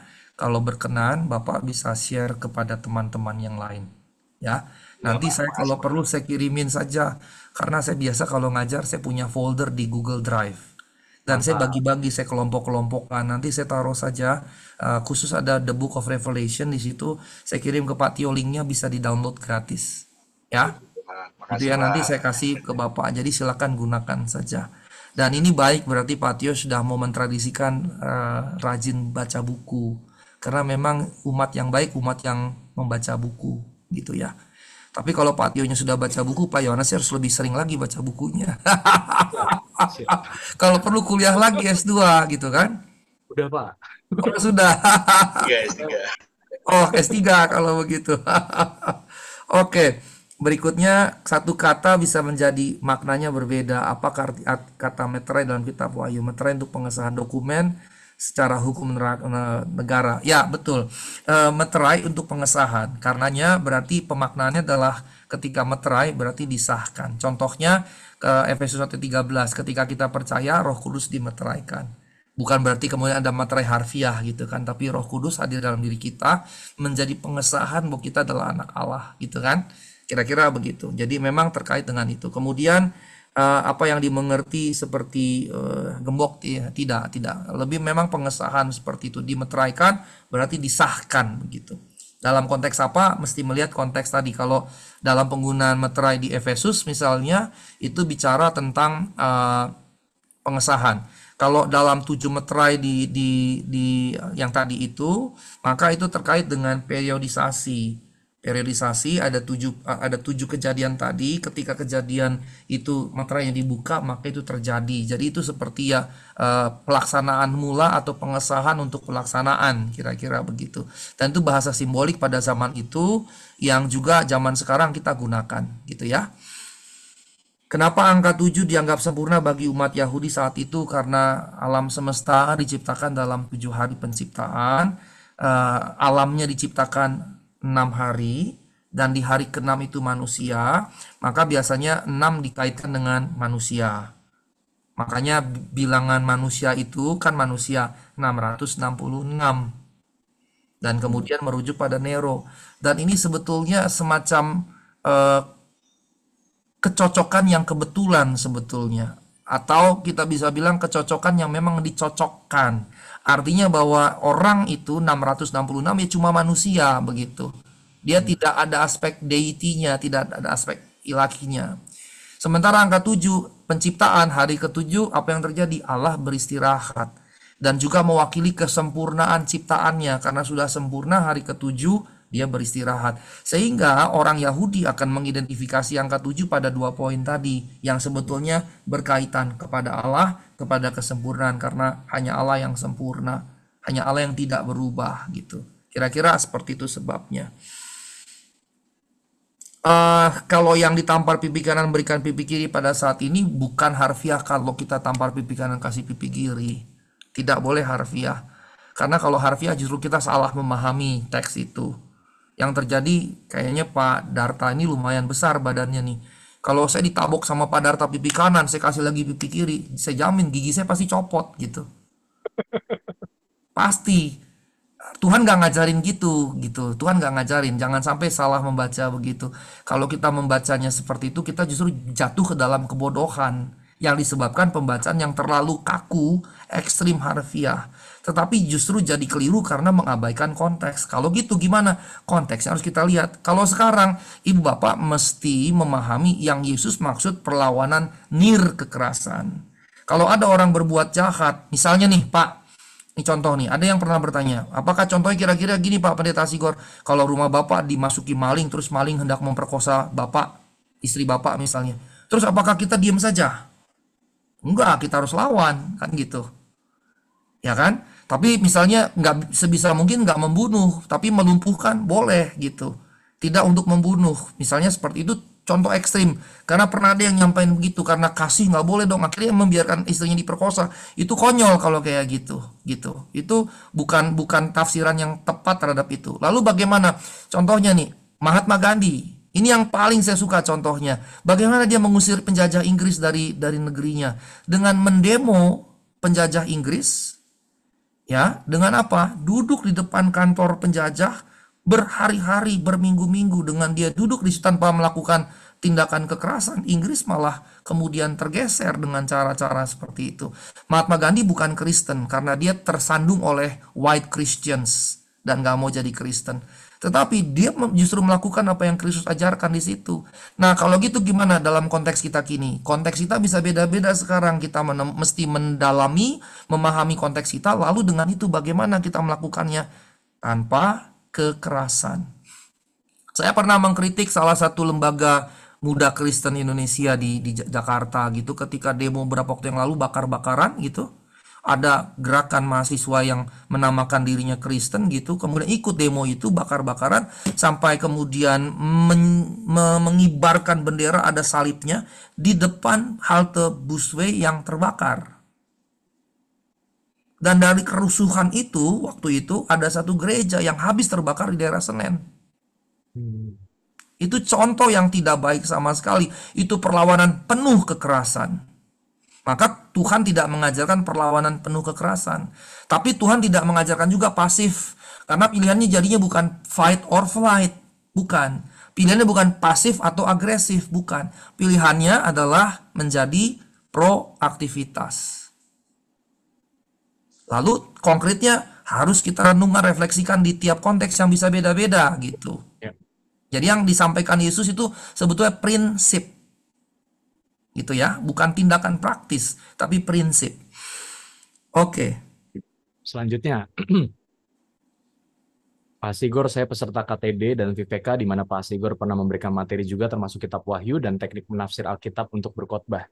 Bisa tolong perjelas konteks dekat atau konteks minor, Pak?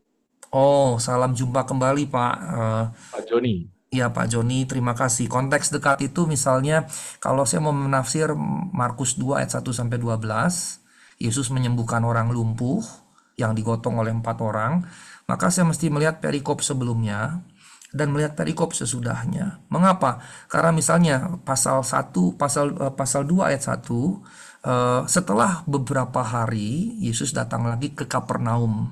Maka mesti dicek perikop sebelumnya. Berarti sebelumnya sudah di Kapernaum kan? Saya mesti cek lagi ke atas. Pak Tio unik pakai begitu, Pak.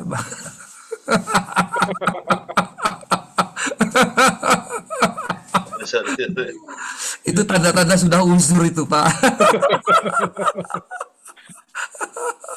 Ya, jadi berarti Yesus sebelumnya sudah pernah ke Kapernaum, Pak Joni. Ngecek lagi ke atas, di mana di Kapernaum. Terus dikatakan setelah beberapa hari, mesti dihitung lagi berapa hari sih cek ke atas gitu. Ya, terus kemudian yang kedua, sesudahnya.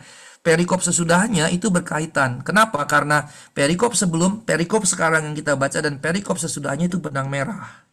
Nah, contoh yang kedua yang paling gampang.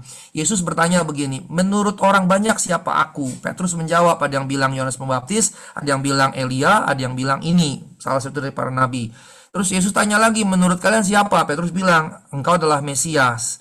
Setelah Yesus ngomong itu, Petrus jawab itu, Yesus baru ngomong, Anak manusia akan diserahkan kepada tangan para pemimpin mahkamah agama, akan menderita, ditangkap menderita, dianiaya, mati, dan pada hari yang ketiga dia akan bangkit.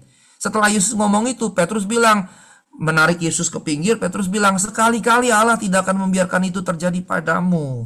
Maka perhatikan 3 kejadian berurutan ini. Kalau konteks kita pernyataan Yesus, nubuat Yesus yang pertama Markus 8 ayat 30, 31, 32, maka pernyataan yang di sini berkaitan dengan ini dan berkaitan dengan ini. Sehingga pernyataan ini disampaikan terkait dengan Yesus adalah Mesias. Tapi begitu Petrus menyanggah Tuhan, Allah tidak mungkin membiarkan itu terjadi padamu, berarti Petrus punya konsep Mesias yang berbeda dengan konsep Yesus, bahwa Mesias akan menderita. Dengan kita memperhatikan perikop yang sekarang kita baca dengan perikop sebelum dan perikop sesudahnya, kita jadi ngerti kalau gitu benang merahnya apa. Kira-kira gitu contohnya, Pak Joni. Cukup jelas ya, Pak? Jelas, Pak. Makasih. Oke, terima kasih, Pak. Tuhan berkati. Mungkin Pak Sigor bisa lanjutin lagi nanti kapan-kapan yang usul ke pendeta ABS untuk apa? Cara berkhotbah. Karena sampai sekarang masih susah kita berkhotbah.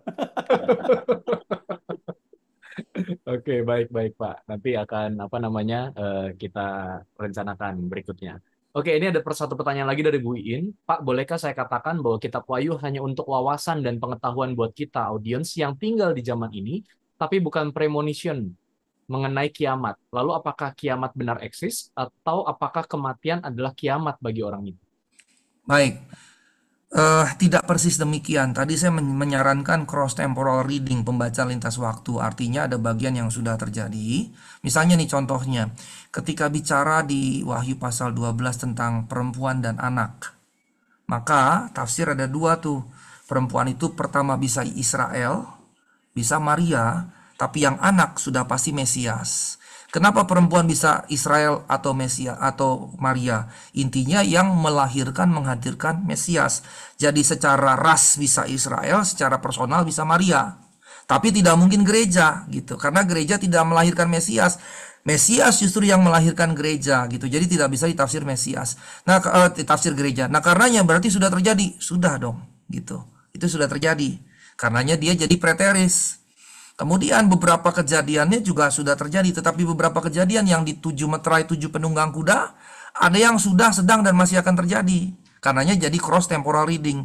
Tapi di Wahyu 21-22 itu dibicarakan nanti langit baru, bumi baru yang akan datang setelah Yesus datang gitu.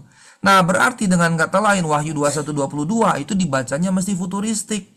Mengapa? Karena di keempat Injil juga menyampaikan, dan Yesus sendiri menyampaikan bahwa dia akan datang kembali. Waktu dia naik, malaikat bilang, kamu ngapain bengong? Nanti Tuhan akan datang lagi. Tapi sebelum Tuhan datang, kamu harus kerja. Kira-kira begitu.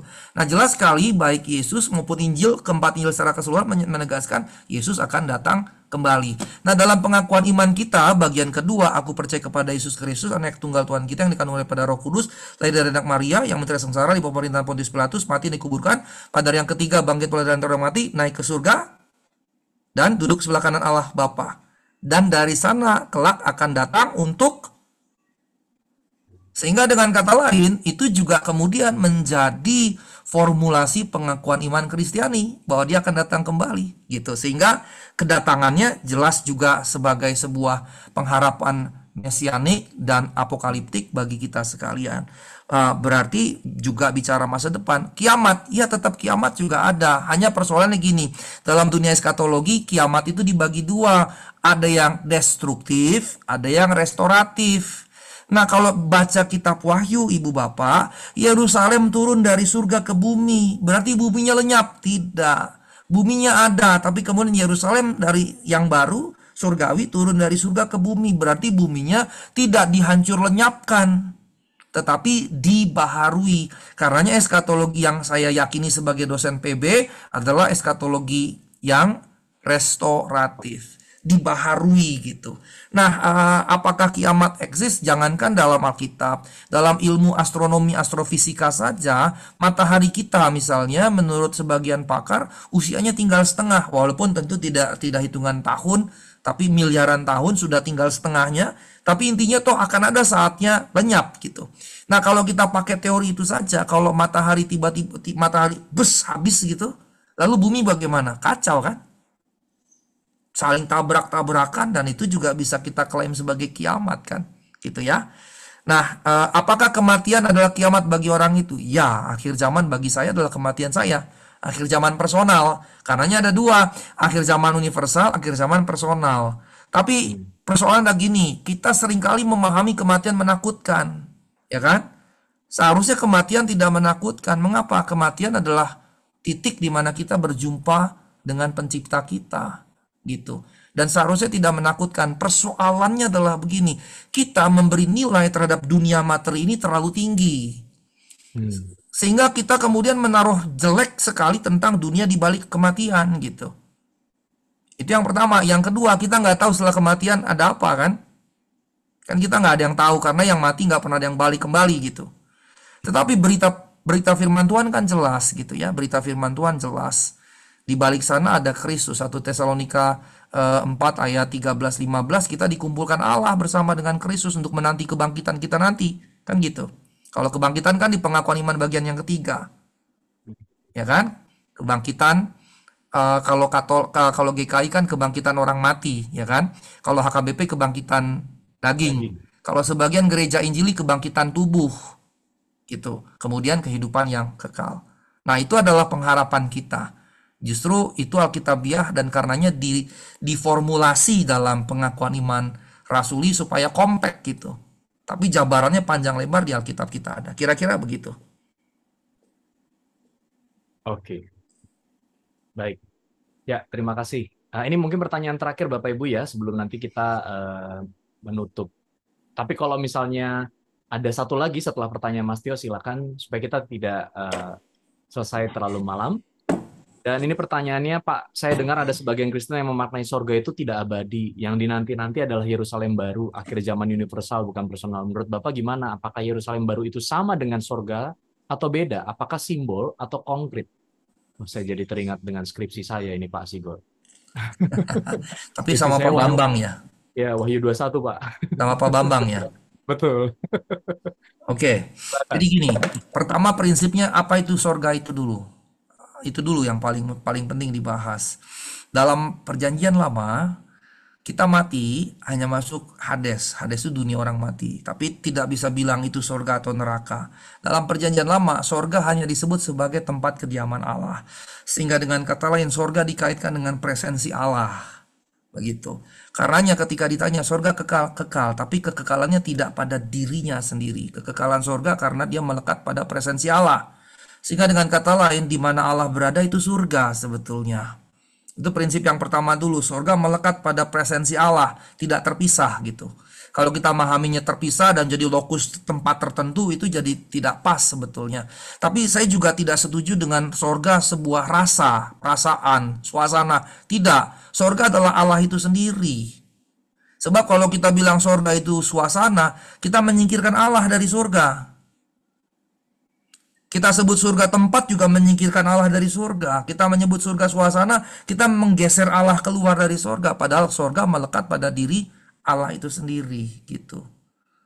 Ya, ini prinsip yang utama sekali yang harus kita camkan. Karena dalam dunia teologi ada yang bilang surga itu tempat, ada yang bilang enggak, itu suasana.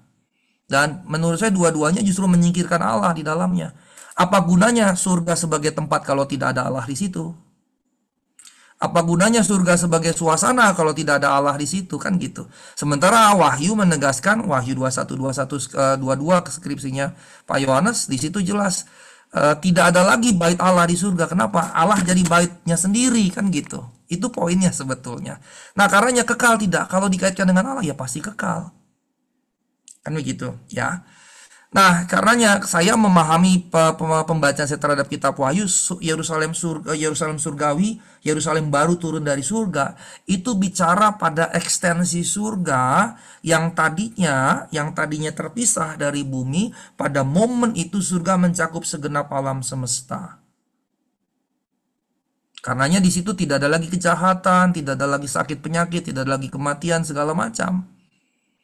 Nah, itu yang dimaksud suasana, kan? Tidak ada lagi sakit, kan suasana. Tidak ada lagi duka, itu kan suasana. Tidak ada lagi erangan, tangis, isak air mata, itu kan semua suasana, kan gitu. Tidak ada lagi itu semua, yang ada adalah lawannya karena presensi Allah yang mencakup segala sesuatu. Sehingga karenanya extension dari surga tadi, karenanya langit baru, bumi baru. Langit itu Uranus. Uranus itu bisa diartikan langit, bisa diartikan juga surga. Sehingga langit baru, surga, bumi baru, maksudnya berarti langit itu, surga itu mencakup kemudiannya bumi kita.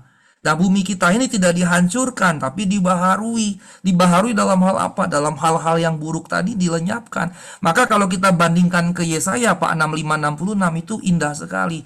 Singa dan macan berteman dengan kambing domba. Ular dengan anak bayi bermain, bahkan kemudian semua binatang buas itu dituntun oleh anak kecil. Yang ternyata Yesaya 65-66 itu gambarannya ngikutin Yesaya 11, kedatangan Mesias. Dengan kata lain, sebetulnya waktu Wahyu pakai langit baru, bumi baru menggunakan terminologi Yesaya 65-66 yang sebetulnya juga menggunakan Yesaya 11. Paling pertama itu berkaitan dengan apa? Perubahan yang dikerjakan oleh Kristus. Dan kemudian perubahan yang dikerjakan oleh Kristus itu satu poin sebetulnya. Manusia dan alam semesta kehilangan kebuasannya. Itu yang paling penting sebetulnya.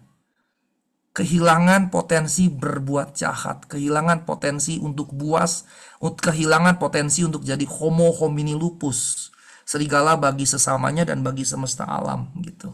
Kira-kira justru poinnya ke situ, Pak Tio. Tuhan berkati ya. Oke, terakhir ya, di manakah tempat orang-orang yang sudah mati sebelum hari penghakiman kedatangan Tuhan kedua kali? Ini dilematis karena beberapa gereja punya pandangan yang berbeda.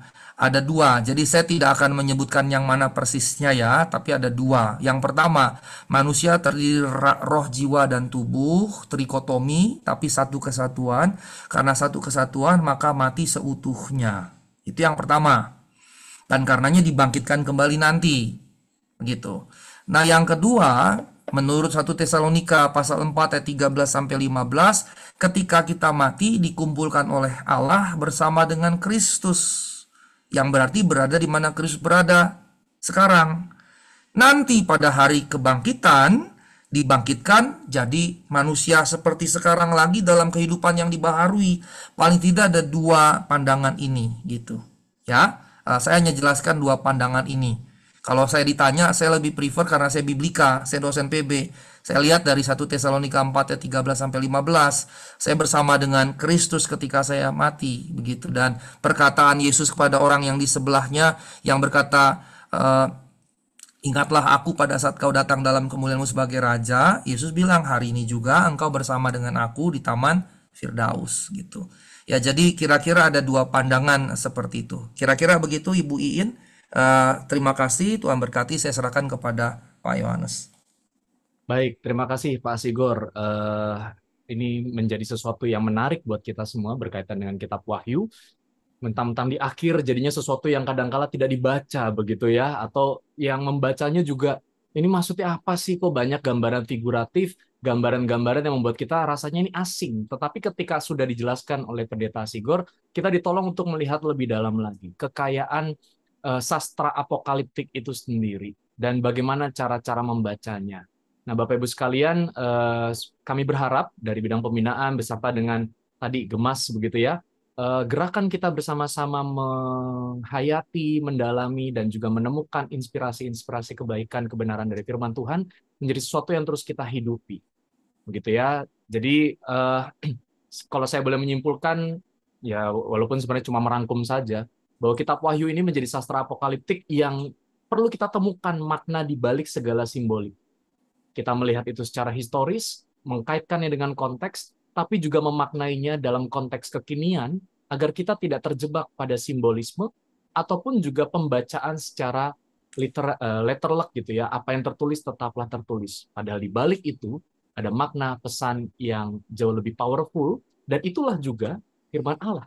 Kira-kira begitu ya. Nah, saya mengingat skripsi saya Wahyu 21, kata baru itu menjadi salah satu kata kunci.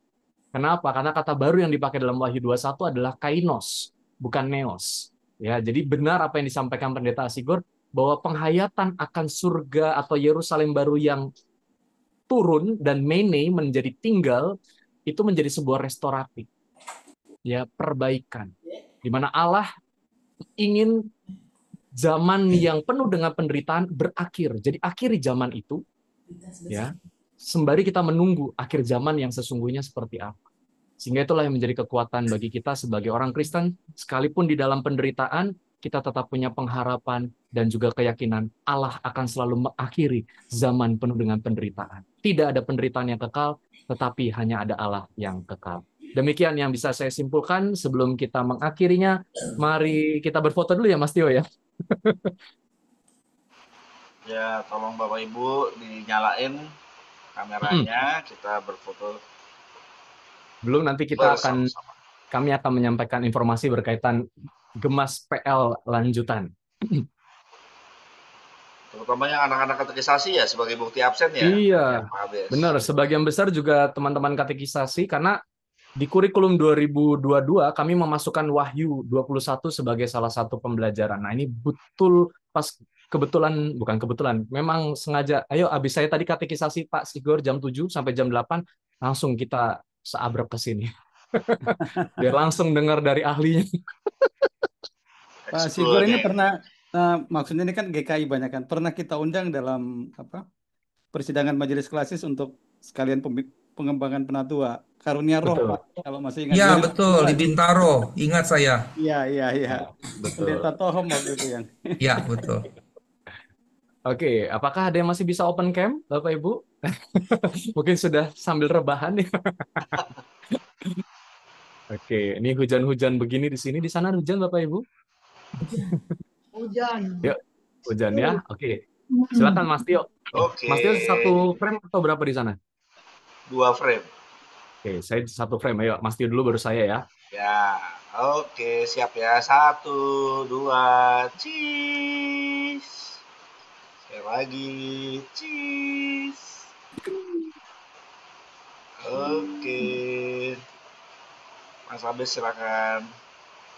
Bentar, coach, saya jadi salah di sini. Oke. Oke, baik. Terima kasih, Mas Tio. Sekali lagi, saya mewakili Majelis Jemaat GKI Bintaro Tama beserta dengan seluruh anggota jemaat dan simpatisan mengucapkan terima kasih buat Pak Asigor yang meluangkan waktunya. Semoga kita bisa ketemu lagi, Pak, dan saya bisa ketemu lagi di kampus. Iya, kode. Lanjut S3. Nggak boleh, Pak. Lanjut S3 jadi dosen PB di STT Jakarta dong. Udah, Pak, udah kita dorong untuk S3, Pak. Ah, tuh udah mantap tuh. Udah S3 PB, jadi dosen PB di STT Jakarta perwakilan GKI kan? Katanya kalau STT harus inline, Pak, jurusannya. Harus apa? Iya. S1-nya kan Wahyu, Pak. Itu kan PB, Pak. Bukan, maksudnya S3-nya memang harus ini nggak, Pak, sih? S2-nya harus teologi dulu, baru S3 teologi. Enggak masalah. Oh, enggak masalah ya. Kan S1-nya teologi dan PB. Oh, Oke, siap. soalnya saya udah ngobrol sama pendeta ABS, katanya enggak harus inline, Pak. Enggak. Kemarin ada yang dari Atma Jaya. Oh, oke. Iya. Siapa? Nubuat akan disampaikan. Jadi juga bisa itu. Itu Pak Joni, karya saya. Oke, baik Oke. kalau begitu kita akhiri dengan doa bersama yang akan dipimpin oleh Mas Tio deh sekalian MC-nya. Silakan Mas Tio. Ya, baik. Mari kita berdoa. Bapa kami di surga, kami bersyukur pada malam hari ini kami boleh belajar mengenai kitab Wahyu. Kau memberikan pendeta Asigor Setanggang untuk membantu kami mengerti apa yang Tuhan maksudkan di dalam firman Tuhan di kitab Wahyu, dan juga kami diberikan pengharapan bahwa nanti kami akan bersama-sama dengan Tuhan di dalam semua keadaan yang baik, yang jauh dari yang tidak ada lagi ratapan dan juga kesusahan. Tuhan, kami mau berpisah pada malam hari ini. Tolong Tuhan memberkati kami semua masing-masing dalam semua pekerjaan dan juga pelayanan kami, terutama pendeta Asigor Setanggang dalam pelayanan dan juga tugas-tugas pekerjaannya Tuhan, dalam keluarga. Tolong Tuhan memberkati dan memberikan semua kecukupan dan semua yang dibutuhkan. Kami berdoa dan juga Tuhan memberkati kami semua di dalam istirahat kami malam hari ini. Kami bersyukur untuk cuaca yang hujan, yang sejuk yang Tuhan berikan ini. Tapi kami juga memohon Tuhan juga menjauhkan kami dari bahaya, dari banjir dan juga yang lain. Kami menaikkan doa yang jauh dari sempurna ini di dalam nama Tuhan Yesus Kristus, Allah dan Juru Selamat kami yang hidup. Amin. Amin. Terima Oke, kasih sorry, buat maaf. semua. Pengumuman terakhir Bapak Ibu sekalian, untuk yang sudah membaca PB sampai akhir, kami akan memberikan sertifikat, nanti akan diminta nama lengkapnya seperti biasa. Lalu akan juga kami infokan berkaitan dengan undangan masuk ke dalam grup yang baru, yaitu grup membaca Perjanjian Lama. Begitu ya? Oke, terima Monggo. kasih banyak. Tunggu pengumumannya, nantikan, dan kita akan berjalan bersama-sama di dalam grup WA. Terima kasih Pak Sigur. Terima kasih. Terima kasih Bapak Ibu. Terima Terima kasih. kasih Selamat malam semua. Terima kasih, Terima Pak. kasih. teman-teman.